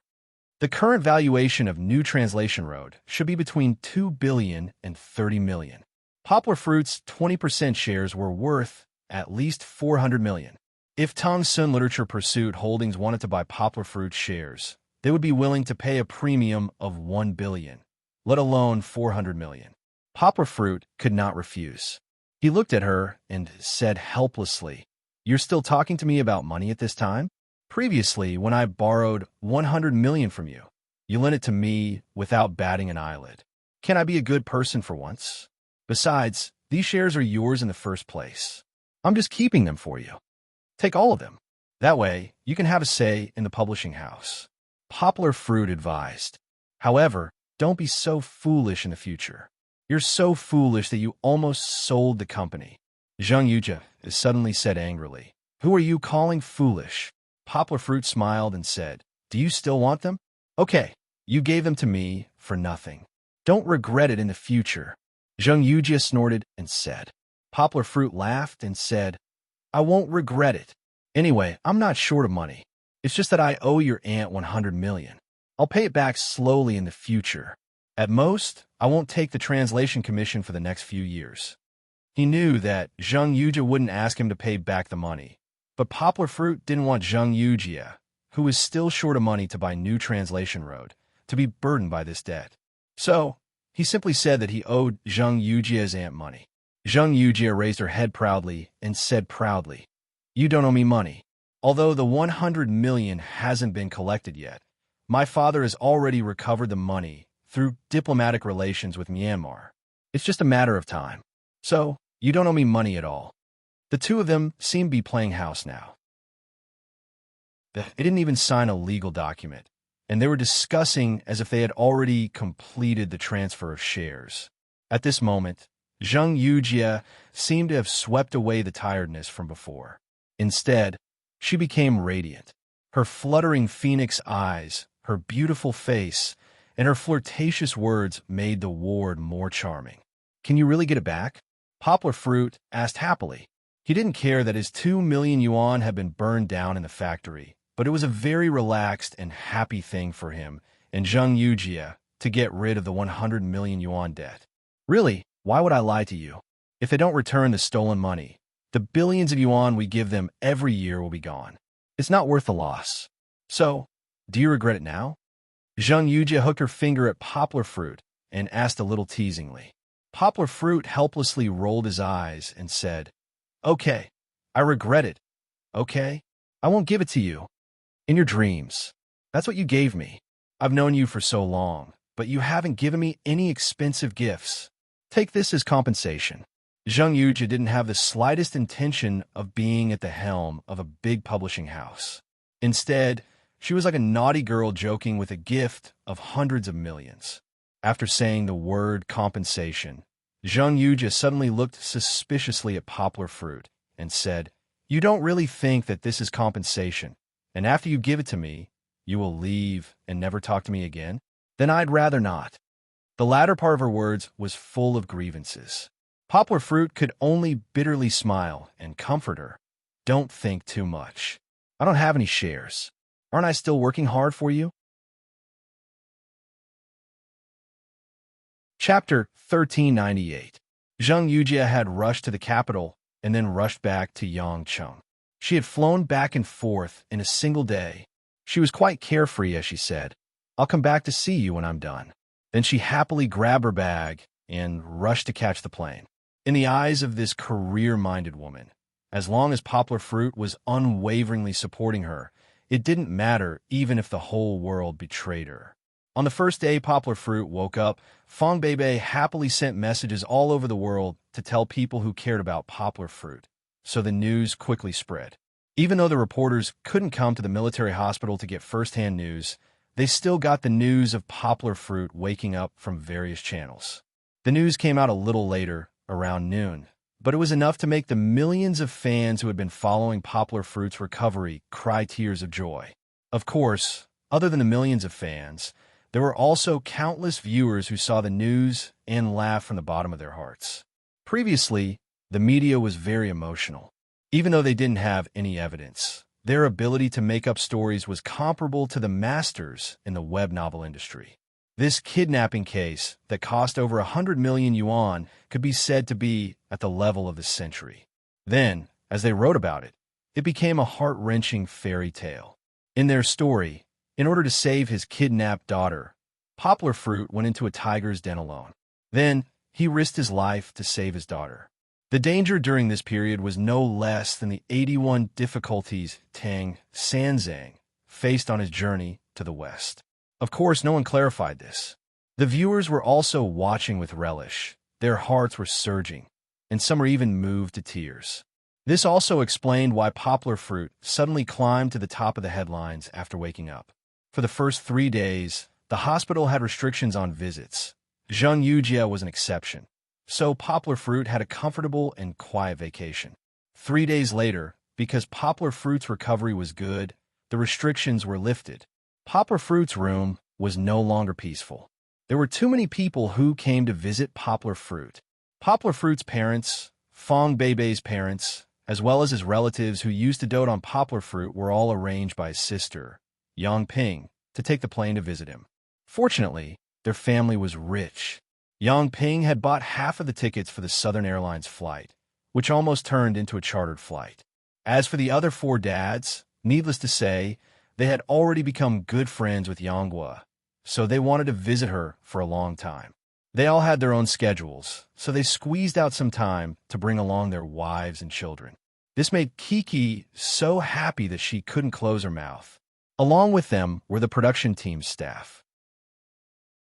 They were very happy to see that Poplar Fruit was recovering well and that Kiki's personality had not changed drastically because of it. Although they did not explain much, when they got back, the undercurrent of rumors about the replacement of the contestants had already been dispelled. If Poplar Fruit could recover, they would wait a little longer. If they still changed the contestants, the audience would definitely scold them to death. Although most of his friends and colleagues in Yangcheng could not be there in person, they all called to express their concern. Chun Zongdai came personally. Poplar Fruit was very embarrassed to have the old man make such a trip for him. Seeing that Poplar Fruit was fine, the old man was also relieved. Previously, when his proud disciple, Poplar Fruit, had an accident, the old man was sad and passive. There were many people eyeing the newly opened Eurasian department. Since Poplar Fruit was fine and did not hurt his head, the old man could be more forceful. Poplar Fruit even smiled and told the old man that he would be able to return to Yangcheng in less than a week to take charge of his work. Yao Dehua also came from Yangcheng. He came with a humble apology. He did not expect that his family would sell him and Poplar Fruit, but business was just business. Yao Dehua and Yanghua were still friends, even though Yanghua was indebted to Yao Dehua. In Beijing, Poplar Fruit also made many friends. For example, Professor Luo Lin led several groups of people from universities that he had interacted with. One of Qianni's old friends came over. The gaming company that Poplar Fruit sold also came to visit. Although Poplar Fruit did not do anything, he was humble and gentle. Even if they did not interact much, they could still maintain a good friendship. Chen Yuan could be considered a B-list celebrity. This year, he had taken on several period dramas that were popular even before they started airing. He had a huge fan base in the country, but he still remembered the help that Poplar Fruit had given him. So he made an appointment with Poplar Fruit and even pushed away a job to rush over. To Poplar Fruit's surprise, the Ministry of Foreign Affairs also came. Their visit to Poplar Fruit was secondary. Their main purpose was to check on Poplar Fruit's condition. Actually, Poplar Fruit was seriously injured. Even he felt that it was normal for the Ministry of Foreign Affairs to cancel his secondment for the military parade in September. But who would have thought that when they came over, they saw that Poplar Fruit was recovering well. Furthermore, it was only late July. There was still 1.5 months for Poplar Fruit to recover. They even comforted Poplar Fruit and told him to recuperate. They would leave the translator position for Poplar Fruit. This made Poplar Fruit feel that he could not find a suitable translator in such a big country like China. Of course, it was a good thing that the country valued him. Poplar Fruit agreed in fear and trepidation. Later, there were even foreigners who came to visit Poplar Fruit. They were national figures. The news of Poplar Fruit's accident had already spread overseas. After all, it was not every day that news of a 100 million renminbi kidnapping could be heard. Ardul, Beckham, and a few old friends from Blizzard in the US called to ask about it. They were all busy people and did not have time to come over personally. But a leader from a small country in Africa who was visiting China purposely came to visit the hospital. Although Poplar Fruit did not have any interaction with the other party, as the founder of modern long-distance education, Poplar fruit's contribution had helped many children in African countries to receive education. This long-distance education had made many African leaders remember poplar fruit. Not to mention, many of the African education course videos were recorded by poplar fruit. His face was probably a household name even in the barren continent of Africa. But these were nothing. What really made poplar fruit happy was the videos that the children in the mountainous areas had asked their long-distance teachers to send to poplar fruit. These children in the mountainous areas who had been taught by poplar fruit, such as the children in Xiong village, had found out about poplar fruit's injury through the internet. They had organized themselves and recorded videos of their blessings for poplar fruit. Looking at the small faces that were not round, the pairs of bright and sincere eyes, and listening to the repeated but sincere blessings, poplar fruit felt that his injury had healed a lot.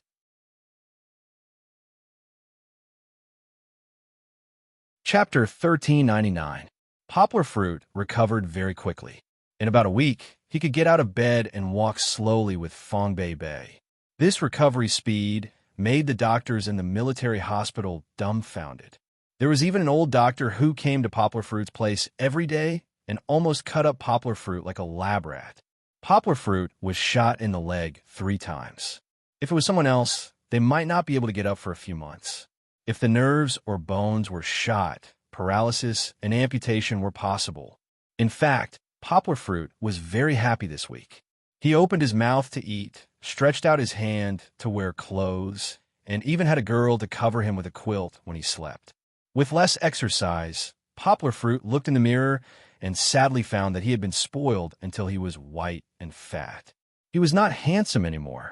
After his body was better, poplar fruit and Fong Bei Bei discussed returning to Yangcheng to recuperate. However, Fong Bei Bei still did not allow it. Poplar fruit could only change to work in a hospital. His body did not allow poplar fruit to use the computer. His hand was injured. Poplar fruit read the work email sent by the school, while he dictated and asked Fong Bei Bei to help input it into the computer. Poplar fruit's mind was clear, and Fong Bei Bei's typing was also fast. Her work efficiency was not bad at all. When they were tired from work, Kiki attentively helped poplar fruit and Fong Bei Bei massage. Her massage was very neat. Kiki actually wanted her father to play with her, but it was inconvenient for her father, and he was busy with work. She could only take advantage of the opportunity to squeeze in. "Papa, I recently learned a song. It's very nice." She stepped on her father's white bed with bare feet and helped her father massage the muscles on his arm that were not bandaged. She wanted to prevent the muscles from stiffening if he did not move for too long. The little girl seemed to have grown up a little. This was not only reflected in her longer hair and prettier appearance. She had also learned to beat around the bush a little. She wanted to sing for her father, but she did not say it directly. Of course, how could poplar fruit not know what his daughter was thinking? He didn't even need to turn around to see his daughter's expectant little face. It must be a pair of big watery eyes looking at Papa, a little anxious, as if saying, "Papa, quickly ask me to sing for you." However, poplar fruit was different. He chuckled and said, "Daddy wants to hear. I want to hear stories. Go get the storybook and read it to Papa, okay?" Chi-Chi's joy immediately turned into disappointment after she had hooked her daughter's appetite for something else all of a sudden. Of course, poplar fruit knew the consequences of angering his daughter. Kiki's grip on his arm tightened. Fong Bei Bei was at the side, watching poplar fruit fooling around and Kiki pouting unhappily. She covered her mouth and secretly laughed. "Okay." Poplar fruit pretended not to know and continued to ask. Kiki grabbed her father's neck and rubbed it. As she rubbed, she grabbed her father's ears and twisted it, as if she was playing with a steering wheel. How could she tell that her father was pretending? She just muttered unhappily, "What's so good about stories?" Poplar fruit pretended to be surprised and asked, "Stories are not good?" Chi-Chi swung her 2 long braids like a rattle drum and said, "It doesn't sound good. It doesn't sound good." Then tell me what extracurricular reading the kindergarten teacher gave you this time, okay? Is it okay? Yang would continue to ask. "That's boring. Not good, not good." The little girl pouted her little mouth so much that a soy sauce bottle could be hung on it. Or you could do some dubbing for your father. Let's play Big Kaji Show. Let's play Big Kaji Show. Let's match the voice of Madagascar, okay? Not good, not good. Kiki's rattle drum hit her father's face. Of course it didn't hurt. The little girl's hair was soft. Then, you can dance for your father? Okay. Poplar fruit continued to lure the enemy in. Not good, not good. Chi-Chi's rejection had already become a habit, and she shook her head without even thinking. She wanted her father to ask her what she wanted to do, and then she could show her father the talent that she had secretly learned over the past 2 days and put in a lot of effort. How about singing? Okay. Finally, the plan was laid bare. Not good, not good. Kiki continued to shake her head. Ha ha ha. Poplar fruit was the first to laugh. His laughter made Kiki confused. Fong Bebe laughed as she gently hammered Poplar Fruit's arm and said, Kiki, your father is teasing you. Uncle, you're really bad. Do you still want to hear Kiki sing? Kiki finally came back to her senses. The little girl gently stomped her feet and jumped down from the bed. She put her hands on her waist and said to her father, Humph, Papa, I don't want to play with you anymore. Poplar Fruit quickly surrendered. He was too bored because he couldn't be free. Usually, he didn't have time to provoke his daughter, but joking was just joking. How could Poplar Fruit bear to make Kiki unhappy? Okay, Dad was wrong. Poplar Fruit laughed. Kiki, what song did you learn? Sing it for Dad, okay? Dad really wants to hear it. This was the truth. Kiki also had no bottom line. Hearing her father's words, her mood immediately changed. She asked with a smile, Really? Papa, do you really want to hear it? Poplar Fruit nodded and said seriously, Of course, Dad wants to record it with his mobile phone.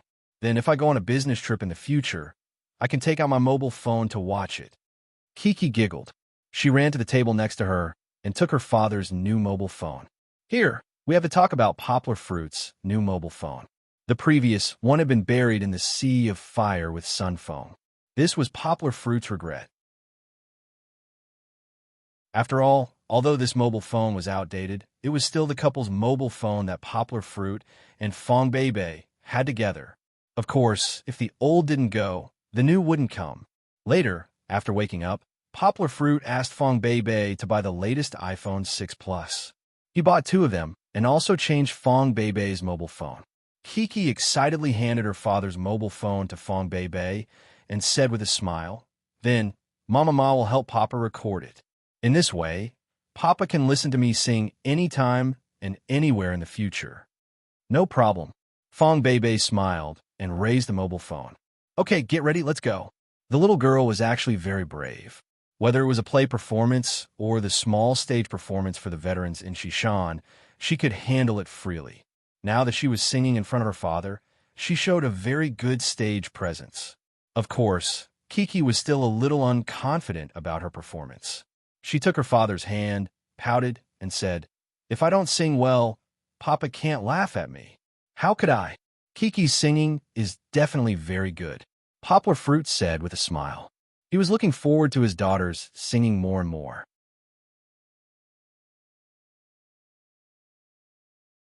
Chapter 1400. The little girl brewed for a while before her little pink lips began to chant. Winter used to be cold, summer used to rain, autumn used to hear your voice from afar, warm, warm. This was All Things Live. Hearing his daughter's rhythmic lyrics, Poplar Fruit was so shocked that his mouth could not close. It was not that Kiki's singing was bad. Kiki sang very well, and her rhythm was very accurate, but All Things Live was not your average pop song. It was originally a Sanskrit mantra from Buddhism. Although it was sung by a musician with unique wisdom, like Sad Ding Ding in a very special way of muttering to herself, but compared to the pop songs that many children liked, All Things Live was still not popular among the masses. Of course, Kiki sang the Chinese version, with the lyrics written by the famous musician Gao Xiaosong, but she still could not shake off Sa Ding Ding's singing style. From the Chinese lyrics of the song, there was no logic that corresponded to the next sentence. Or it could be said that even if there was logic, it was forcibly fabricated. But this did not affect the beauty of the song. The lyrics gave people the feeling of the vast, desolate, and vast highlands. Of course, There was an unexpressed but hidden Buddhist flavor.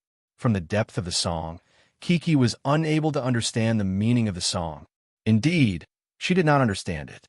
Listening to her singing, it was just a form, completely unable to bring out the deep charm of Sa Ding Ding. But Kiki sang out Sa Ding Ding's ethereal nature. This was all thanks to her sweet and pure childlike voice, the simple lyrics, and the slow and rhythmic melody. Chi-Chi's singing was like the sound of nature. Looking at those beautiful big eyes, it was as though the entire blue sky of the highlands was reflected in her eyes. Poplar Fruit turned to look at Fong Bei Bei. Seeing that Fong Bei Bei was not surprised, but instead had an I knew it look, he knew that Fong Bei Bei must have taught Kiki. However, for Chi-Chi to like learning it so much, there was a prerequisite, and that was that Chi-Chi must like this song very much. Kiki's singing wasn't that good either. You said that at that time there was a vast expanse of white snow behind the house, and a golden flag fluttering in the wind in the valley. These two lines were much longer than the beginning, and Chi-Chi was always in danger of losing her breath towards the end. Of course, it was already very good for a 4-year-old girl to be able to sing. Poplar Fruit had no intention of nitpicking. I saw an eagle flying above 2 lonely fishes. The lyric finally lost its basic logic, but it reached the key high note. The high note was very long, and the 2 sentences were close together. 2 fishes crossed a river as salty as the sea. Kiki sang the first line very well, and the young girl's crisp and moving high note almost made Poplar Fruit drunk. The second line was slightly inferior, and Kiki still could not keep up. There was no other way. Kiki's singing became better and better towards the end.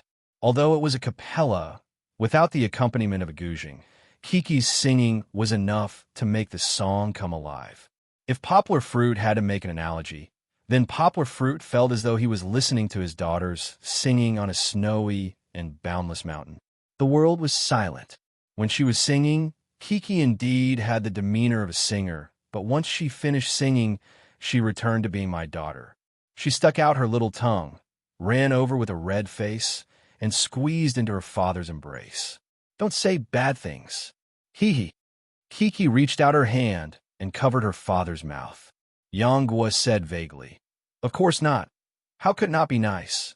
Kiki happily let go of her hand, and Poplar Fruit's voice became clear. He said exaggeratedly, "This is the best song I've ever heard in my life." Then you didn't want me to sing for you just now." The little girl pouted her little mouth at her father to settle the score. Poplar Fruit smiled slightly and did not answer his daughter's question. Instead, he asked, "Kiki, Daddy will teach you Sanskrit, okay?" Although Sanskrit was not Poplar Fruit's unique skill, after the death of Master Ji, Poplar Fruit's research on Sanskrit could be considered top-notch. He published a few papers, and although they did not receive much attention, he was still famous in the Sanskrit circle. However, Sanskrit had lost its status. Even in its birthplace, the people who used it were getting fewer and fewer. After Master Ji, there was no one else who could carry the banner of Sanskrit until Poplar Fruit appeared. Kiki could now speak English very smoothly, and she had no problem communicating in French. She could also have simple conversations in other small languages. Although the little girl was young, her talent in languages was not inferior to her father's. Of course, Poplar Fruit did not want his daughter to inherit his legacy. There was no need for that. He was still very young. However, if Kiki was interested in learning Sanskrit, Poplar Fruit would naturally be very happy. Okay, Kiki agreed, but she blinked and asked curiously, "But why do I have to learn Sanskrit?" "Because there's a Sanskrit version of this song." Poplar Fruit said with a smile, "Once you learn Sanskrit, you can learn to sing the Sanskrit version." Yes, I've heard of it. Kiki raised her hand excitedly and smiled. "I think it's very nice, but I don't really understand it." "It's okay, Daddy will teach you. You'll understand it in the future." Poplar Fruit said confidently, "Why don't Daddy sing it for you?" Poplar Fruit had seen the lyrics before, and he still remembered the Sanskrit lyrics. Then, without waiting for Kiki to nod, Poplar Fruit began to hum softly. Poplar Fruit's bass was actually very nice, but he was not good at singing. It was fine at the beginning, but as he sang, the tune went off somewhere. Even Kiki and Fong Bei, who did not understand, could tell, because these were two completely different songs. Don't sing, don't sing. Fong Bei and Kiki laughed and stopped Poplar Fruit from showing off. Fong Bei deliberately said seriously, "AI, let's wait for Kiki to learn it, then I'll sing it for you." "Okay, I'll teach her well. This song is very simple." Poplar Fruit said confidently. "Just teach her Sanskrit. You don't have to teach her how to sing." Fong Bei quickly added. Poplar Fruit did not mind. He played with Fong Bei and Kiki for a while. Suddenly, he said with some emotion, "I think when I recover, next year, let's go to the Tibetan plateau to play, okay? Kiki, this way. You can see the white snow behind the house and the golden flag fluttering in the wind. I want to go. I want to go." The little girl could not help but nod her head happily. She did not notice it when she was singing, but when it came from her father's mouth, it was as if a picture was unfolding in front of her eyes.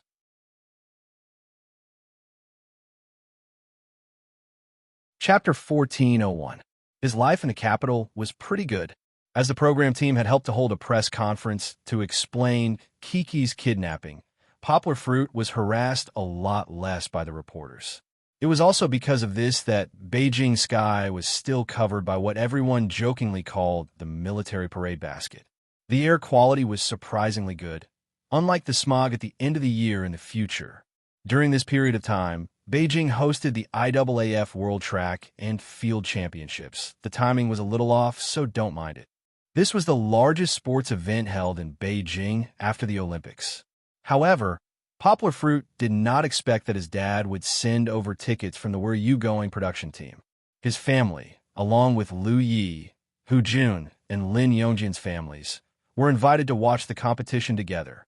During this period of time, there must be suspicion of hype because very soon, Weibo was flooded with photos of a few children happily sitting in the audience and playing around. However, Poplar Fruit felt that it was pretty good to be able to watch the competition for free and have a get-together with a few of his close friends' families. Of course, Kiki was the first to watch. The little girl did not pay much attention to the competition. She did not know the history of the contestants and could not understand them, but she had a lot of fun with her friends.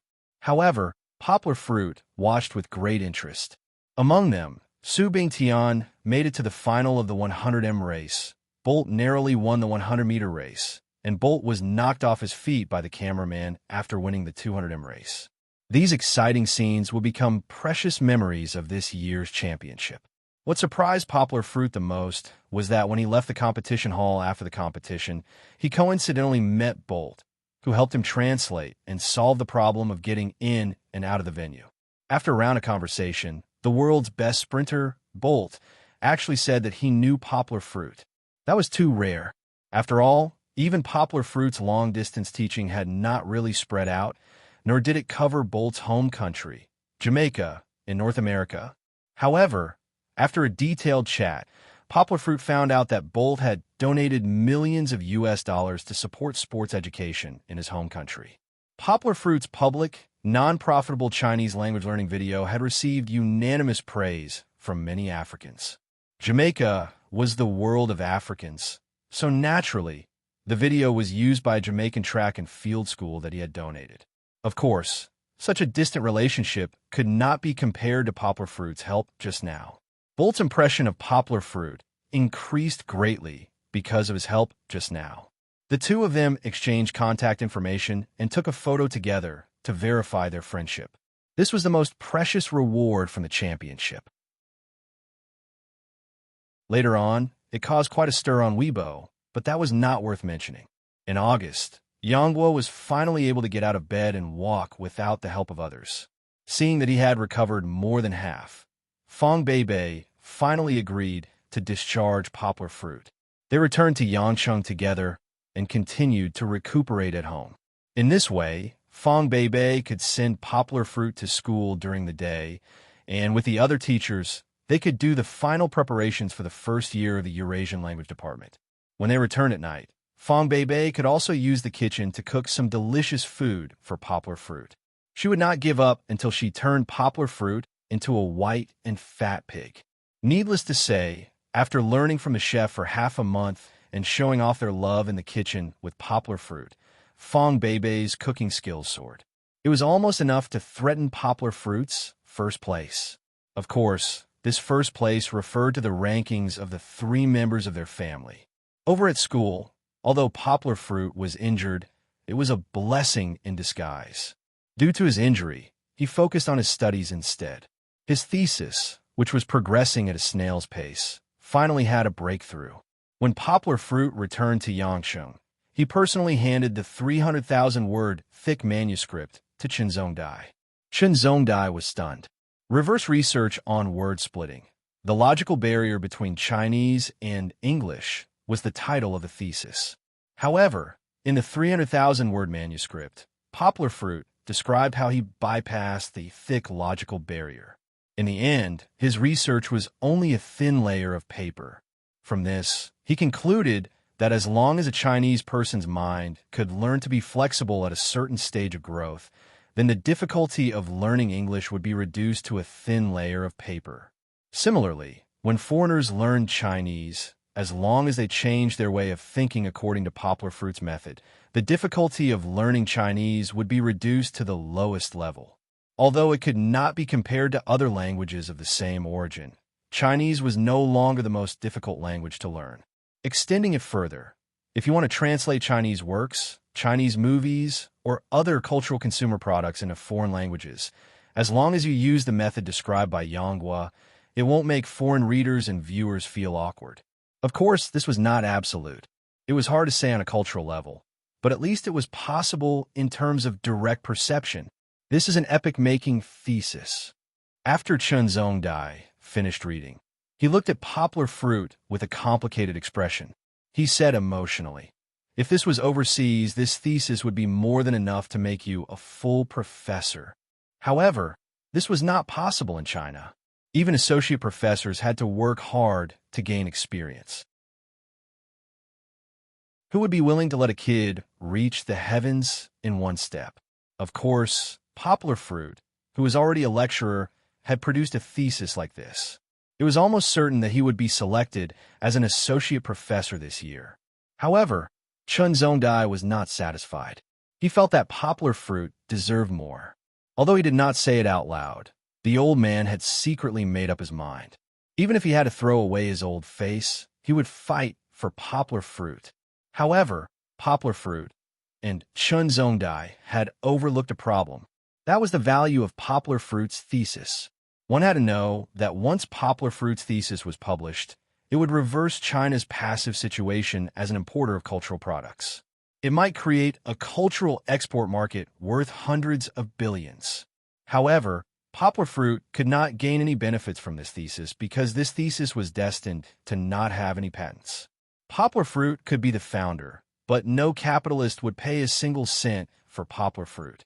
It might even have an impact on New Translation Road publishing firm. Poplar fruit did not consider these because he did not care much about the concept of money. Moreover, he was still confident in New Translation Road. After all, even if he told everyone the method, other publishers would not be able to do it as well as New Translation Road. The publication of the thesis was still handed over to Chen Zhongdai. Poplar fruit plunged into the Eurasian department that he was leading. The Eurasian department was the second professional language department, so they did not need to recruit students through the college entrance examination. However, the preparation of teachers was very important. Poplar fruit participated in the interview of many young teachers. Of course, they were all older than poplar fruit. The young poplar fruit might not be able to suppress the older teachers. Yang's way of doing things was very rough. That was to pick a good teacher and then personally take the field. He would use the field that the other party was most proud of to crush the other party's confidence. That way, the other party would be obedient to join Dongshan University. Not convinced? Then you have to prove that you are better than me.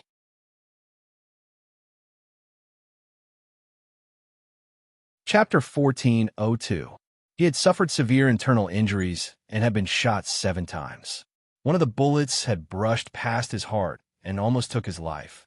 With such a serious injury, Poplar Fruit's recovery was already considered fast, but it was still not fast enough.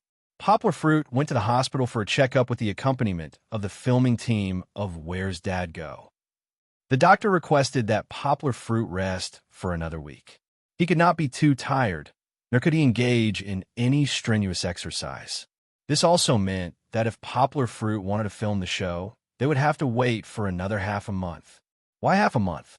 Because if they did not film this week, Poplar Fruit would have to gather in Beijing the next week. The military parade the week after that was a few hundred times more important than Where's Dad Go? But if they waited for another half a month, Where's Dad Go? Would face the crisis of being suspended. The 8 episodes that had been recorded were expected to be broadcast before the end of August.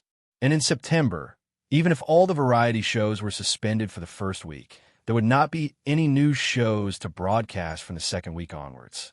Even if Poplar Fruit rushed back from the military parade to film, he would not be able to make it in time for production. Don't be fooled by how the production team had vowed to wait for Poplar Fruit to recover and return. Even if they suspended the show, it would not be a pity, but that was just a slogan. After all, the 7th and 8th episodes, which were Rosy Cloud Journey, Kiki's kidnapping became popular even before it was broadcast. The previous episodes had already broken through the viewership ratings of China's Voices Peak Night. No one could predict how high the viewership ratings of these 2 episodes would reach, but it would definitely create a new miracle. But if they did not continue, the attention would gradually be wiped out. The forced suspension of the military parade for a week had already made them feel the pinch. If they were to suspend it for another week or 2 and rebroadcast it again, they would be thankful if the viewership ratings did not fall below the record of the 3rd season, let alone break through or maintain the previous viewership ratings.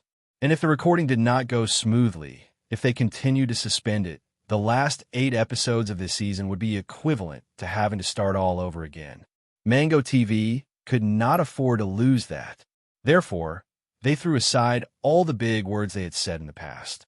The production team needed to find a solution. Of course, it was not a replacement. If it was a replacement, no one would watch their show.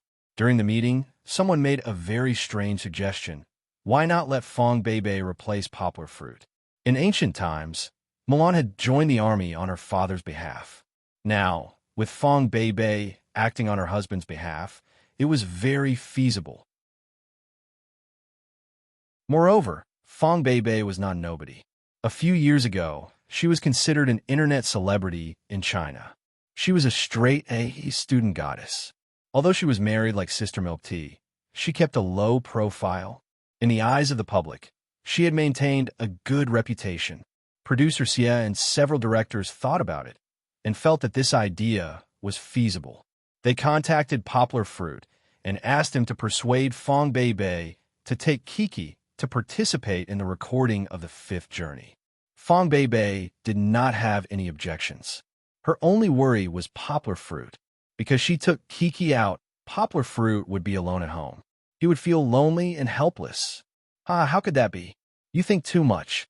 Poplar Fruit laughed and rubbed Fong Beibei's head. He said, "Don't worry, my body is almost recovered. I can take care of myself now.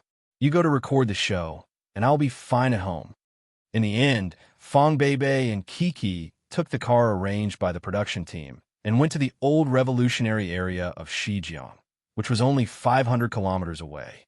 Before leaving, Fong Beibei and Kiki were somewhat reluctant to part, especially Kiki. She hugged Poplar Fruit and almost cried. "Listen to Mommy." Poplar Fruit helped his daughter with her hair and said with a smile, "Call Daddy tonight, okay?"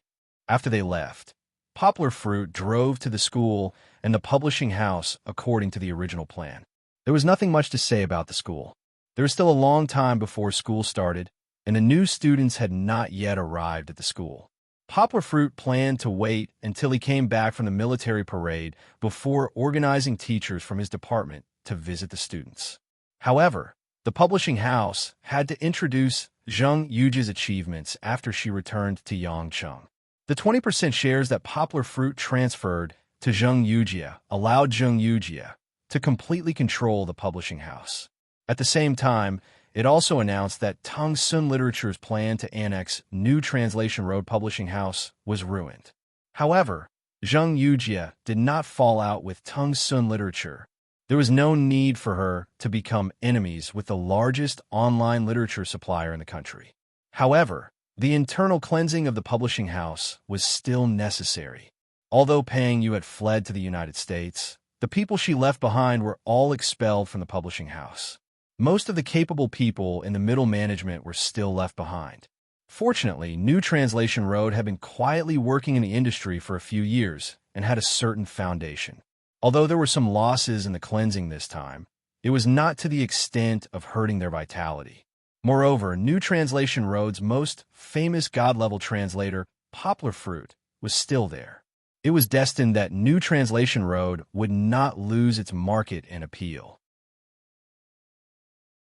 Learning from her mistakes, Zheng Yujie had painstakingly studied the way of operation after suffering a loss. When Poplar Fruit came to the publishing house to see Zheng Yujie, she was commanding and arranging for the finance department from her aunt's company to move in. Zheng Yujie had been firmly controlling the foreign marketing team and the domestic translation department. This was the key to her not collapsing before Poplar Fruit woke up. Now that she had tightened the financial power and controlled the controlling shares and decision-making power, the publishing house was as solid as a mountain of gold. This way, Zheng Yujie could use financing or other means to weaken Tung Sun Literature's controlling interest in the future. These foundations could make it easier for her to do things. However, Zheng Yujie's condition was not very good. She had not left the publishing house for more than half a month. The dormitory-like lounge in her office became a place for her to wash up and rest. However, even so, Zheng Yujie still slept less than 4 hours a day. The blood vessels in her eyes and the dull skin on her face due to lack of sleep made Zheng Yujie look even more haggard than Poplar Fruit, who was badly injured. Poplar Fruit looked at her high-spirited but exhausted appearance and felt very uncomfortable. "Why are you working so hard?" After the meeting, the people in the meeting room left one after another. Poplar Fruit and Zheng Yujie stayed behind as usual. Poplar Fruit could not help but say a few words to her. Poplar Fruit did not come this time to see Zheng Yujie while Fong Bei was away. If he wanted to see her, he had been here before. This time, he came more because of the people from Tung Sun Literature. A few executives who had shares and dividends also came for the meeting. He appeared to support Zheng Yujie. "If I don't work hard, how can I live up to your trust?" Zheng Yujie rested her still pretty face on her hands and asked with a voice as bitter as an eru.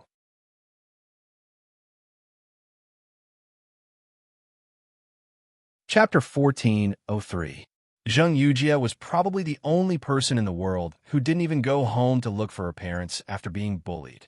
Actually, if she revealed that her father was Zheng Mingsheng and got the industry and commerce, public security, and fire department to communicate with Tung Sun, even if Tung Sun was one of the top 3 bat companies in the country, they wouldn't dare to lay their hands on the daughter of Guangdong province's leader. At the very least, they would have to consider the consequences of this matter. But Zheng Yujie didn't want to use her father's connections because she had her own concerns about the freedom to pursue love.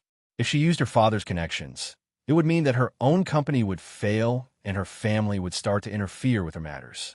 Then, there would be no more peaceful days.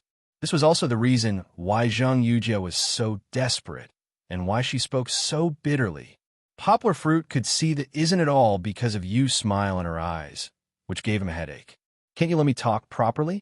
No matter what, you've already got the situation under control, so don't go on like this. Treat yourself better." Poplar Fruit gently persuaded, "Look at your skin right now. If you don't sleep properly, you'll enter the aging cycle soon." Zheng Yujie was shocked as she touched her cheeks and hurriedly stood up. "I'm not going to talk to you anymore. I'm going to wash my face and change my clothes. Let's go eat together later." After speaking, she ran to her office without looking back. Poplar Fruit knew that the meal she was talking about definitely wasn't a work meal. It was rare for Poplar Fruit to come out alone, and Fong Bei and Kiki weren't in Yangqing. Zheng Yujie definitely wanted to seize the opportunity to have a meal with Poplar Fruit alone. Western or Chinese food was fine. She didn't even bring her assistant. Originally, Poplar Fruit wanted to refuse, but when he saw Zhang Yujia's haggard appearance and the sadness in her eyes, he couldn't help but sigh and didn't say anything. However, Poplar Fruit had to wait for a long time. Zhang Yujia took a hot bath, then put on her makeup and picked out her clothes. It took her more than an hour to come out of the small room. Of course, this 1 hour was worth it. Compared to when she went in, Zhang Yujia came out looking much more radiant. Zhang Yujia's slanted eyes were outlined with eyebrows. Her sharp nose was accentuated by the shadows. Her light pink moisturizing lip gloss, her long dress with straps, and the latest off-white Gucci bag slung over her shoulder. Zhang Yujia's beauty seemed to be a fusion of fashion and youth. Compared to her real age, Zhang Yujia looked 5 or 6 years younger. All of a sudden, Yang Guo was stupefied. How is it? Zhang Yujia pinched her dress and twirled it around, looking at Poplar Fruit proudly. A fragrant wind entered his nose. Poplar Fruit coughed twice, awkwardly rubbed his nose, and said, "Actually, you put on so much makeup, why don't you rest a little more? Your skin will naturally recover." Zhang Yujia obviously knew that Poplar Fruit said that on purpose. Poplar Fruit was not a beauty lover. She stared at him in annoyance, flicked her short hair, and walked in front. Poplar Fruit drove, and Zhang Yujia chose a high-end Western restaurant. Although it was a little expensive, the environment was good, and the service was also very high-end. The waiter handed over 2 dishes and left, without even looking at Poplar Fruit. Of course, the waiter was a foreigner with blonde hair and blue eyes. He probably wouldn't recognize Poplar Fruit even if he saw him. The menu was labeled in both Italian and Chinese. It was high-end and very down-to-earth, and would not be picked on by picky chauvinists. Poplar Fruit looked at it for a while. When he looked up, he found that Zhang Yujia was holding the menu, leaning against the comfortable back of the sofa, and sleeping with her eyes closed. Poplar Fruit sighed softly, called the waiter, ordered the menu, and said softly, "No wine. I still want a glass of Barolo.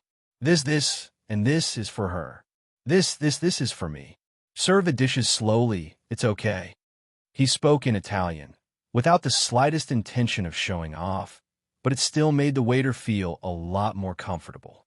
He looked at Zhang Yujia, nodded to Poplar Fruit, and didn't take the menu from Zhang Yujia's arms. He turned around and walked away. Poplar Fruit also leaned against the sofa, drinking water and looking at Zhang Yujia, but his mind was thinking about other things. After about half an hour, the waiter slowly served the dishes. At this time, the inevitable sound of tableware being touched made some noise, and Zhang Yujia slowly woke up. She pretended as if nothing had happened, wiped the crystal-clear saliva from the corner of her mouth, and asked calmly, "How long have I slept?" "Only half an hour. After dinner, I'll send you back to rest," Poplar Fruit said without hesitation. Zhang Yujia didn't stubbornly, and nodded obediently, and said from the depths of her throat, "Okay." During the meal, they almost didn't talk much, and just ate calmly. Those who didn't know would think that 2 strangers were sharing a table. But Zhang Yujia felt very happy to be able to look at Poplar Fruit's face while eating Western food. It was so romantic that her face, which had only drunk a glass of wine, blushed. After dinner, Poplar Fruit drove Zhang Yujia directly home, instead of going back to the company. Although she had a cleaner at home, she hadn't been back for nearly a month. Worried that it was unsafe, Poplar Fruit accompanied her up. "Sit with me for a while." Zhang Yujia pretended to be pitiful and pulled Poplar Fruit's hand. For her character, it was indeed a bit pretentious. But from her experience with Poplar Fruit, it might be a kind of true feelings after drinking. Poplar Fruit, however, was soft-hearted. After several negotiations, Poplar Fruit promised Zhang Yujia that he would sit on the side and wait for her to fall asleep before leaving. In the end, it was because of guilt. Poplar Fruit knew that he owed the girl in front of him too much. "She's not here today. Can't you stay in my house for a little longer?" Zhang Yujia had already washed off and was wearing pajamas, sitting on the bed, with her long legs dangling, gently swaying. "Sleep." Poplar Fruit pointed to the pillow and said. Zhang Yujia pursed her lips, flipped open the quilt and crawled under it. There was air conditioning, so she covered herself with the quilt, only revealing her pretty head. Her charming eyes looked at Poplar Fruit and said, "I seem to be hungry again. Can you make me a midnight snack?" "Sleep." Poplar Fruit rolled his eyes. She clearly ate so much just now. How could she be hungry again? This was an excuse. "I can't sleep. I want you to tell me a story like Kiki." Zhang Yujie closed her eyes, then opened them again. "Sleep." Poplar Fruit was helpless. "This bed is still very big. Why don't you sit on it?" Zhang Yujie stretched out half of her jade white arm and hooked her finger at Poplar Fruit. "Sleep."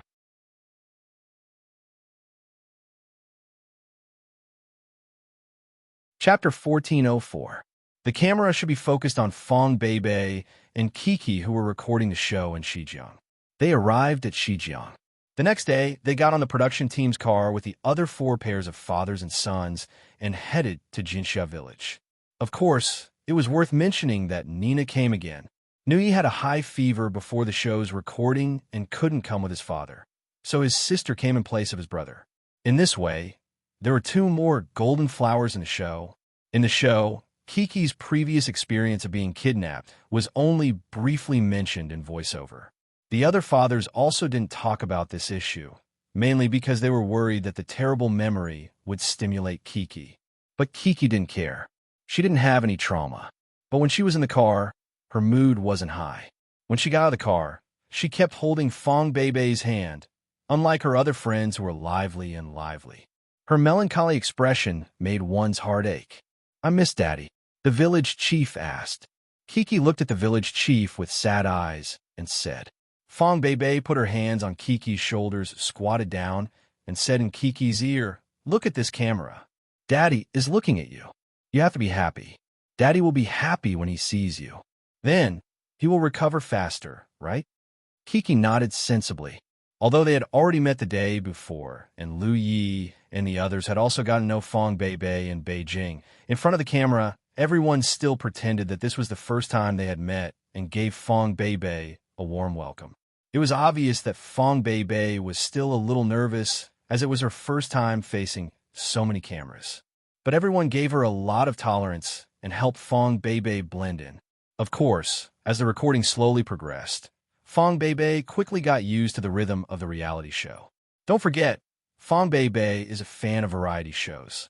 Poplar Fruit was dragged to watch many shows by her. It could be said that Fong Beibei was even more familiar with the context of these variety shows than Poplar Fruit. Her previous experience in the student union and the relief station had also unknowingly allowed Fong Beibei to develop a natural temperament for dealing with big situations. However, the recording this time seemed to be more difficult than the previous 4 trips. This was because the production team had organized a military training with the revolutionary base. The adults and children separated.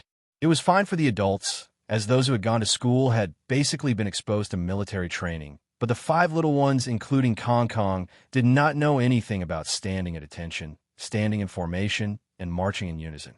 After changing into the military uniform, Fong Beibei looked valiant and formidable. She was soft and weak in front of Poplar Fruit, but now she had become a strong woman. Just as she said with a smile at the beginning, "Today, I am a man." Fong Beibei stood tall and straight in a military posture, working hard to complete every action that the instructor asked of her. Of course, she kept thinking about the responsibility of taking care of Kiki, so she turned her head to glance at the children from time to time. This caused her to be reprimanded by the instructor several times. In the middle, the female instructor suddenly said, "Kiki, why are you crying?" Fong Beibei suddenly felt uneasy and turned her head. The instructor called her a few times, but she did not come back to her senses. No matter how anxious she was and how much she wanted to rush to Kiki's side to see what was happening, this was military training, and there were strict rules. Fong Beibei could not do anything about it. In reality, Kiki did not cry that much. She only cried because she did not perform well in one round and did not receive a red pentagram. So she felt wronged and her eyes turned red. Seeing this scene, The audience felt that it was a little strange because Kiki did not care so much about the results of the competition in the past. The little girl was worried that her father would get hurt and even worried that her father would not participate in the competition.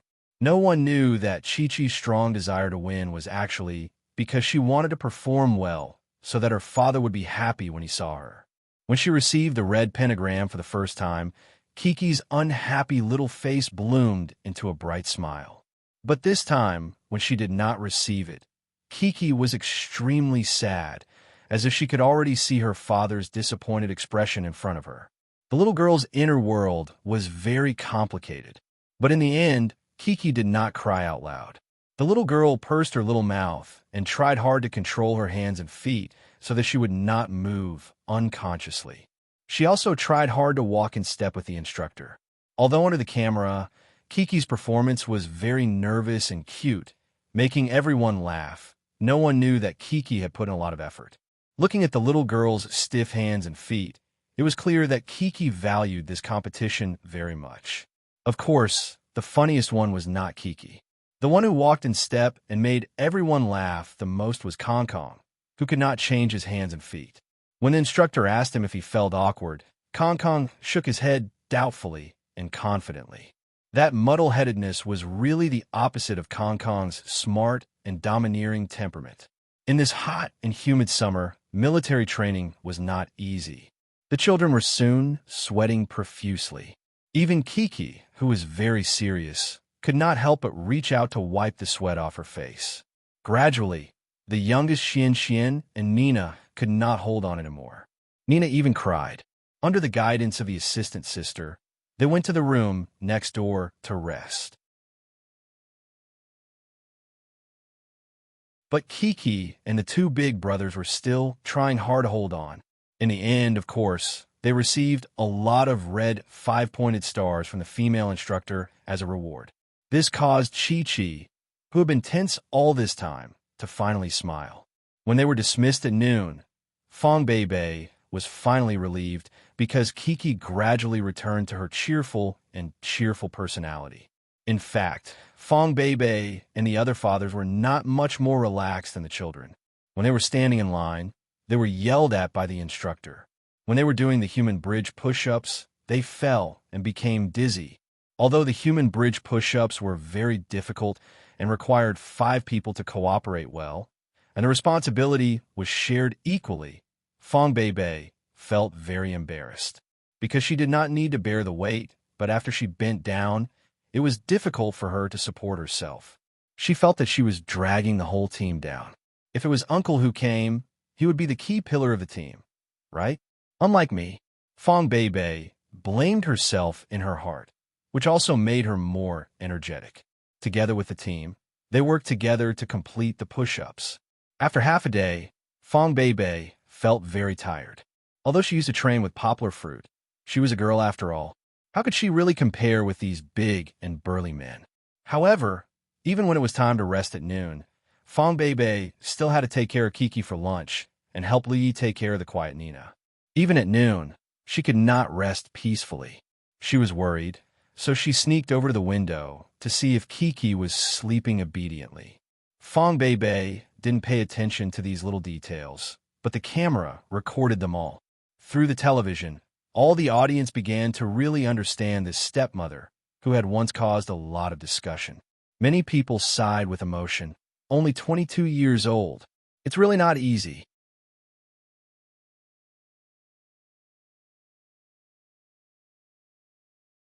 Chapter 1405. In fact, Fong Bei's worries had already gradually dissipated, and Chi-Chi had also gradually found her own smile among this group of happy-go-lucky companions. At noon, she and Nina were pulled to the chairs by Brother Kong Kong. The 3 of them sat in a row and watched Xian and Ajun's martial arts performance. Of course, it was mainly Xian who was jumping around. He was the kind of person who was usually shy, but in front of others he was crazy. Being surrounded by his friends made Xian very excited. Just like Queen Kai's dance song, "Spin, jump, I close my eyes." Xian spun and kicked. He couldn't stop playing. There were many mistakes in his movements, but his friends were watching with great interest and cheering nonstop. Kiki's interest was piqued by Xian. The little girl giggled and ran up to Brother Dejun, who had become a pure spectator, and pulled him down. It's my turn, it's my turn. Kiki was like a dove taking over the magpie's nest. She directly occupied the stage and performed her kicks like Xian. Unlike little chubby Xian's clumsiness, Kiki's kicks lacked the joy of laughter, but the little girl's white and tender long legs moved gracefully and fluidly. It was pleasing to the eyes, and it was equally exciting in the eyes of the audience. At noon, the adults couldn't help but feel tired and went to rest. However, this group of children who were no longer controlled by the adults were all like wild horses. They played around for the entire afternoon and still looked very energetic. They would probably all yawn at night. In the afternoon, everyone was ready to go again. However, the military training in the morning was not repeated. The event in the afternoon was called beach landing. Although it was called beach landing, it was actually using bamboo rafts to play drifting. The stream was very shallow and not very urgent. However, for the adults, this was not a small challenge. After all, no matter how shallow the stream was, the depth of the stream was not even past the adult stomachs. If the children who were only a meter long fell in, they would definitely disappear with a plop. Of course, the production team was also prepared. The children and adults all wore thick life jackets. Then, there was a lifeguard on each bamboo raft. There were also several lifeguards on the bamboo raft. With such a setup, there shouldn't be any major problems in this 1-meter-deep creek. Kong and Nina were in one team, Kiki and Dajuan were in the other team, while Xian and his father were in the other team. When the children got on the bamboo raft, their reactions were also very different. Nina cried out in fear and only calmed down in Lu Ye's arms. Kiki and Dejun, on the other hand, were surprisingly excited. Kiki was sitting on top of it. She was shrieking because of the shaking, and at the same time, she was smacking the water with her small white hands. She was having a lot of fun. However, Fong Beibei was under a lot of pressure. She had to cooperate with Lin Yongjian at the front of the bamboo raft to start moving. At the same time, she had to pay attention to Kiki, who was sitting in the middle of the bamboo raft. Protecting Kiki was her responsibility. The more dangerous the situation was, the more Fong Beibei didn't dare to be careless. If something happened to Kiki, how was she going to explain it to Poplar Fruit? But at the same time, she also had to shoulder the responsibility of working hard to complete the mission with her teammates. She was here to replace Poplar Fruit to record the show. Although she was a girl, she definitely couldn't drag her teammates down because of her gender. However, the journey was full of twists and turns. At the beginning, there was a small accident where the bamboo raft bumped into the back. When they were in the middle, the helmsman in front, Lin Yongjian, accidentally drove the bamboo raft to the high ground in the middle of the creek and ran aground. It's okay. Sister-in-law, you don't have to move. I'll do it. Lin Yongjian took care of the woman and jumped down without hesitation. He tried his best to push in front, but he couldn't push it. Before Fong Beibei came, Lin Yongjian was definitely the weakest out of the 5 fathers. After all, he was an old man and wasn't as strong as a young man in his 20s or 30s. Lin Yongjian was a little anxious. He raised his head and turned to look for the staff on the bamboo raft to ask for their help.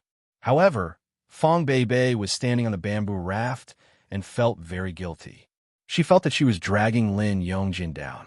If it was Poplar Fruit on the bamboo raft, not to mention whether Poplar Fruit could move the bamboo raft alone, at least the 2 of them could work together. They wouldn't have to stand on the bamboo raft like her and watch foolishly. Teacher Lin, you can do it. Kiki and Dejun were cheering for Lin Yongjian together.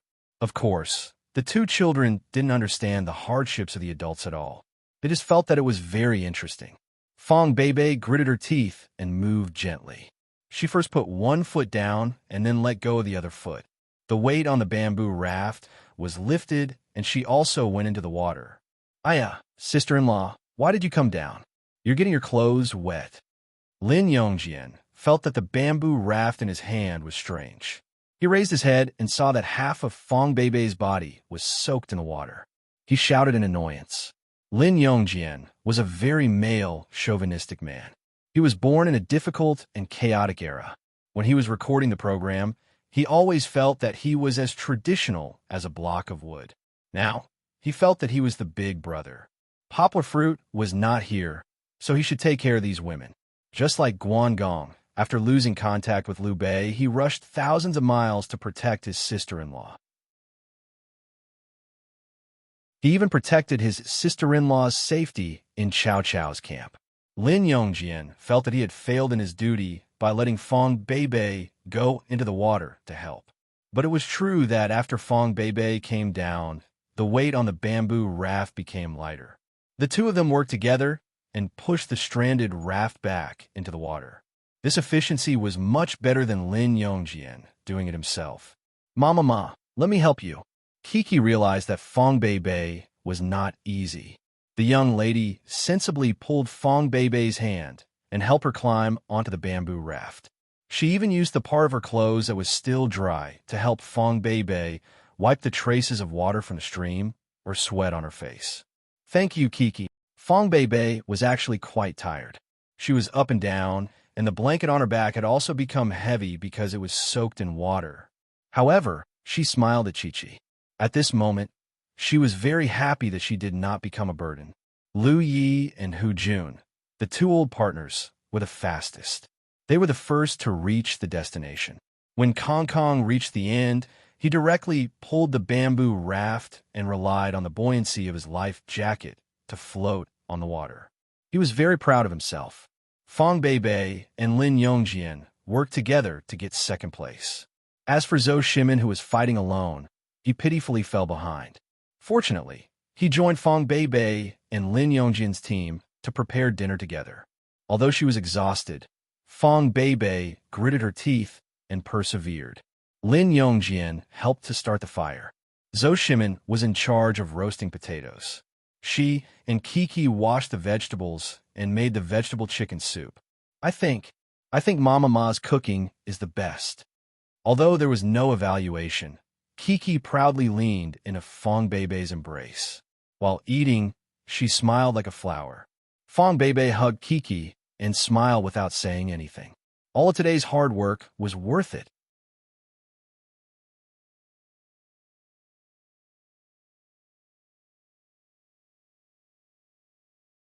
Chapter 1406. On the day when Fong Beibei and Kiki were exhausted, Poplar Fruit didn't stay at home obediently. He drove to the military base to visit He Wenjue and Yang Jingdong. He had visited not long after he returned to Yangcheng. This visit was mainly because he was worried about Yang Jingdong and wanted to see how he was recovering. Although he had a good relationship with these big brothers before, it wasn't until this time that he truly had a life-and-death relationship with them, just like he had with He Wenjue before. In order to save his daughter, the three brothers almost lost their lives in Myanmar. He Wenjue and Meng Sanhua were still in good condition. Although they were hit by the bomb, they only had slight concussions. Before Poplar Fruit returned to Yangcheng, the two of them had already returned to the military base for training. Yang Jingdong was slightly miserable. He was directly shaken down from the third floor by the explosion and fell in a pile of rubble. His external injuries were not serious because he had a bulletproof vest, but his ribs were directly broken into several pieces. Fortunately, he was lucky. After his ribs were broken, they did not pierce his heart and lungs. Otherwise, he would have died directly. After returning, his condition had stabilized, but Yang Jingdong seemed to have lost his soul. Sometimes he would sit in front of the window and look at the sunset with a small sunflower that his comrades had given him. It was as if he had just fallen out of love. Everyone knew the reason. His Barrett was destroyed in the factory fire. The cleanup team that was sent out later only managed to pick up a piece of scrap metal. Yang Jingdong was a sniper, and he loved his gun as much as his life. It was as if a soldier who specialized in training military dogs saw his comrades sacrificed. Naturally, he would feel terrible. It's no use trying to persuade him. This is a hurdle in his heart. It's like falling out of love. He has to cross it himself. He Wenjue told Poplar Fruit this. He Wenjue also lost his beloved gun in the fire. However, he was fine and managed to control his emotions quickly. Poplar Fruit also knew this feeling, or rather, he could roughly understand what it was like. He thought that he wouldn't be able to get his two Meowed out back, but the cleanup team picked them up from the courtyard and handed them over to Hiwenjua to bring back to Yangcheng. Although Yang Jingdong's melancholy was not directly related to Poplar Fruit, this regret was indeed brought to Yang Jingdong by Poplar Fruit. If it weren't for the fact that they had to rescue Poplar Fruit's daughter, Yang Jingdong and the others wouldn't have fallen into such a dangerous situation. Of course, they wouldn't have been injured and lost their guns. Yang Jingdong didn't blame Poplar Fruit. When Poplar Fruit visited him for the first time, Yang Jingdong pretended that nothing had happened and chatted happily with Yang Jingdong. However, Poplar Fruit couldn't let this matter hurt big brother Yang Jingdong. This time, he had come because Hiwenjua had finally completed the task he had entrusted to him. It's all here. In the corridor of the hospital, Poplar Fruit and Hiwenjua met sneakily like an underground organization. Hiwenjua chuckled and stuffed an envelope into Poplar Fruit's hands. Poplar Fruit opened it and glanced at it, then smiled and nodded at Hiwenjua. Poplar Fruit had gone in by himself. Yang Jingdong was lying on the bed, reading a book. The cover of the book said, Heizi's Poetry. A burly elite of the Special Forces was sitting on a clean bed, smelling the fragrance of flowers and reading the poems of the literati of the last century. There was no need to mention how strange this scene was. Poplar Fruit is here. When Yang Jingdong saw Yanghua, a smile appeared on his face. He put down his book and smiled. Why are you here again? Didn't I tell you before? My injury is nothing serious. It takes 100 days to recover from a serious injury. My bones are injured, so I'll be fine after a month or two of rest. Look at you, coming here twice a week, as if I'm seriously injured. Yang Jingdong happily took the fruit from Poplar Fruit's hands. He didn't stand on ceremony with Poplar Fruit, but he still said roughly, Don't worry, I'm not that weak. I won't be like a little girl, crying and needing someone to watch over me every day. Poplar Fruit smiled. When he first came in, Poplar Fruit thought that Yang Jingdong was going to give up his army and throw away his pen. Now, at least he had found Yang Jingdong's military temperament. He smiled and said, I'm going on a business trip tomorrow. If I don't come and see you, how can I be at ease? How many days have you been here? Why aren't you recuperating? Going on a business trip again? Yang Jingdong snorted and said, Who's your leader? I'll tell him. You can't treat people like humans. Don't be afraid. Beat him up and he'll be honest. Poplar Fruit quickly comforted Yang Jingdong. This soldier's temper was still so bad that ordinary people couldn't accept it. It seemed that reading poems was just an illusion. He smiled and said, It has nothing to do with my leader. I went voluntarily. Let's talk about you. How's your mood recently? Poplar Fruit said, You came to see me, but you didn't ask about my injury. Why are you asking about my mood? Yang Jingdong asked curiously. I'm not a little girl. Why are you so anxious about whether my mood is good or not? This was a bit of male chauvinism, but in fact, there were many men in the army who had this tendency. It couldn't be helped. The army was full of men. Poplar Fruit laughed and said, How's your injury? I asked the doctor outside just now. The doctor knows you better than you do. What do I have to worry about? Look at yourself now, reading Heizi's poems. Is this something you should do? Yang Jingdong wasn't angry. He stroked the book cover and said to Poplar Fruit, This was sent by a girl in my hometown. She wanted me to cultivate my temperament. Now that I've read it, I realize that it makes sense. Girl? Poplar Fruit suddenly remembered that Hiwenjua had said before that Yang Jingdong had a girlfriend in his hometown. It seemed that it was time to talk about marriage. He just didn't expect that the girlfriend was an artistic young woman. When Poplar Fruit was thinking about how an artistic young woman and a rough soldier could be together, Yang Jingdong had already flipped open the book of poems.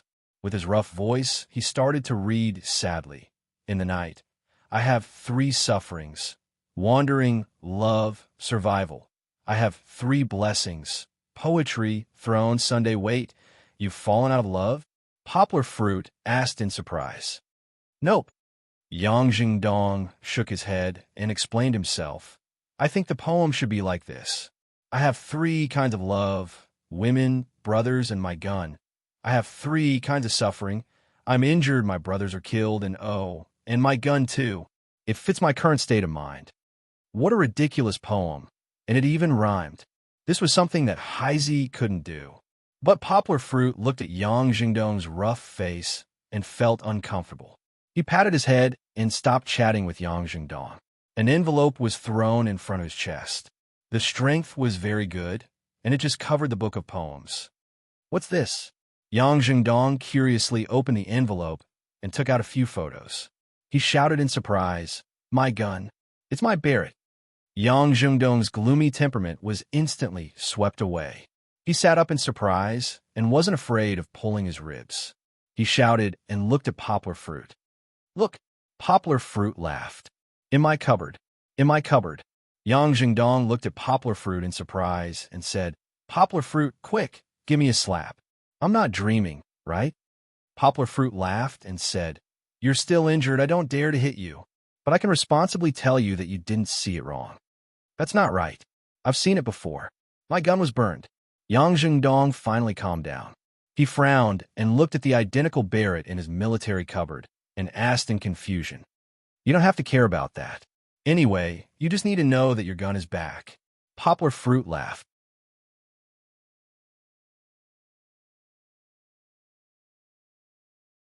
Chapter 1407. He Wenjua had special channels to buy an identical Barrett.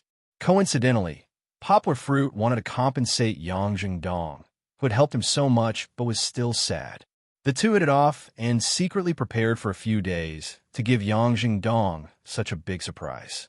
This made Yang Jingdong, who had read Heisey's poetry collection and cultivated a hipster for a few days, instantly rise up. He held a photo and almost ran around the hospital barefoot. His serious rib injury seemed to have healed all of a sudden. Of course, Yang Jingdong still needed to continue recuperating. However, after his spirit recovered, Yang Jingdong no longer had that kind of melancholy of the setting sun. Instead, he radiated a fiery vitality from his bones to the outside. She believed that he would recover even faster, right? After Poplar Fruit saw that Yang Jingdong was better, he felt relieved and went home. He had to pack his luggage and wake up early the next morning to let Song Jiwen send him to the airport. All right, Song Jiwen, this guy, had to be taught a lesson recently. This guy, after having a wife and a child, became lazy. He got off work on time and went home on time every day, no longer going to any entertainment venues. Moreover, after he was seriously injured, he only came to see him 3 or 4 times, actually quite a few times.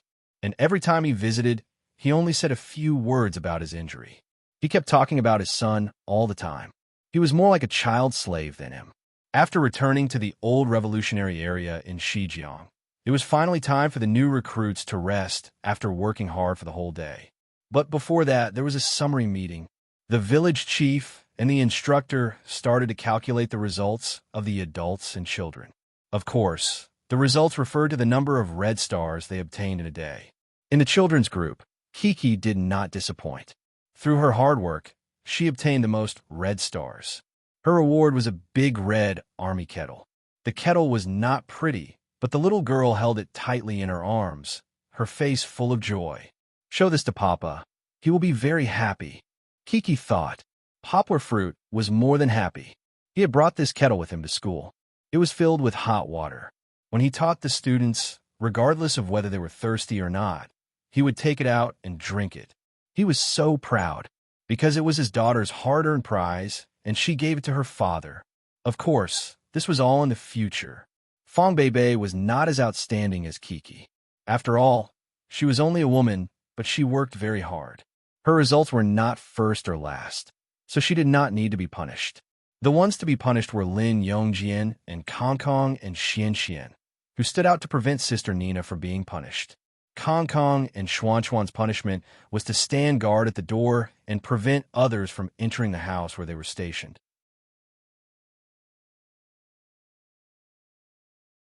As for Lin Yongjian, he had to run 30 laps around the courtyard, but the punishment was not painful. For Kong Kong and Xian Xian, during this process, they encountered many strange tests from the unscrupulous program team. For example, someone wanted to go to the toilet, or someone sent a chicken feather letter, a letter with a chicken feather stuck on it. Under the upright Kong Kong's leadership, the two little sentries bravely resolved one crisis after another. This made the audience all over the country give them a thumbs up. Lin Yongjian also gained something. While he was sweating profusely, his son encouraged him. Even Dejun, who was not on good terms with his father in the past, held his father's hand and finished the entire run. It was not easy. The production team very emotionally edited this scene. Seeing Lin Yongjian and Dejun running round after round without complaining about the pain or tiredness, who knew how many viewers were moved by them. Interestingly, when Lin Yongjian was being interviewed later on, not only did he not feel pain by the punishment, he even had a happy smile on his face. He could not even close his mouth as he expressed his gratitude to the production team for providing him with this opportunity. It really made the distance between him and his father become very, very close at that moment. This was also the improvement of Dejun and Lin Yongjian. Of course, in the courtyard, the story of Kiki and Fong Bei was still playing out. Kiki was supposed to take care of Nina as the older sister. But because it was nighttime, even though Nina was very close to Kiki, she could not help but miss her father. Nina cried sadly, which aroused Chi-Chi's longing for her father. The two little girls began to sob. This kind of emotion infected each other, and the more they cried, the sadder they became. Luckily, Lu Yi and the other fathers were just next door. Fong Bei also quickly ran over from her small room. In order not to let my daughters affect each other, Lu Yi brought Nina to the children's big room to comfort them, while Fong Bei brought Kiki to the small room to comfort her. In the past, at the earthen building in Min Province, the audience had seen the scene of Kiki being comforted by Fong Bei, but that was just from hearing. Now, the audience could finally see with their own eyes how Fong Bei comforted Kiki, who missed her father, as a mother. I know you miss your father very much, but he really can't come this time. He still needs to recuperate. When he's better, he can accompany you to participate in the program. Although she was a stepmother, Fong Bei was really not worse than a real mother. She had a good grasp of Kiki's way of thinking. Fong Bei gently covered Kiki's face with her palm, wiping away the tears on the little girl's face. We still have to call our father later. We can't cry. We can't let our father hear about it and worry about us at home, right? Kiki had stopped crying. She nodded and listened to Fong Bei attentively. The camera gave Kiki a close-up. The little girl's face was white and red, and she was so beautiful that it made people want to take pity on her. Seeing that Kiki had stopped crying, Fong Bei smiled and said, "Oh right, I think I saw you sleeping with the boys at noon." She was talking about when they were fooling around at noon. Xian, Dajuan, and Kiki's three best friends slept together. Kiki even decided to sleep in the middle. Fong Bei's role seemed to have changed from a mother to a caring big sister. She blinked her eyes and giggled. "That's not okay. If your father knew, he would be very sad. How can my Kiki sleep in the same bed with other boys?" Later, she imitated Poplar Fruit's tone and pretended to cry. Chi-Chi covered Fong Bei's eyes as if she was trying to deceive herself. She twisted her body and said shyly, "It's not like that. We were just playing together. Then we were just playing for a while. That's not good. Girls can't sleep in the same bed with boys." Fong Bei smiled as if she was teasing Kiki. She said to her, "When you grow up and get married, you can. I don't want to get married. I want to be with Papa and Mama Ma forever."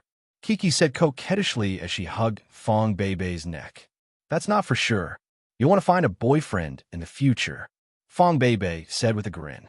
It was as if the two of them were not mother and daughter, but close sisters. Kiki secretly looked around, hugged Fong Bei's neck, and whispered in Fong Bei's ear, "Mama Ma, we'll call Papa later. Don't tell Papa, okay? I'm afraid that Papa will be angry." If she didn't tell him, the camera would capture it. Poplar Fruit saw it, for sure. The audience looked at the little girl in amusement. The little girl's innocent look was very cute. "It's not honest not to tell your father." Fong Bei pretended to hesitate, and she said, "But if you pinky promise me that you'll be careful in the future, then Mama can promise you." Pinky promise, pinky promise. The little girl happily pinky with Fong Bei. There wasn't a trace of sadness on her face now. Fong Bei was even more skilled than Poplar Fruit at hiding education in chatting and joking.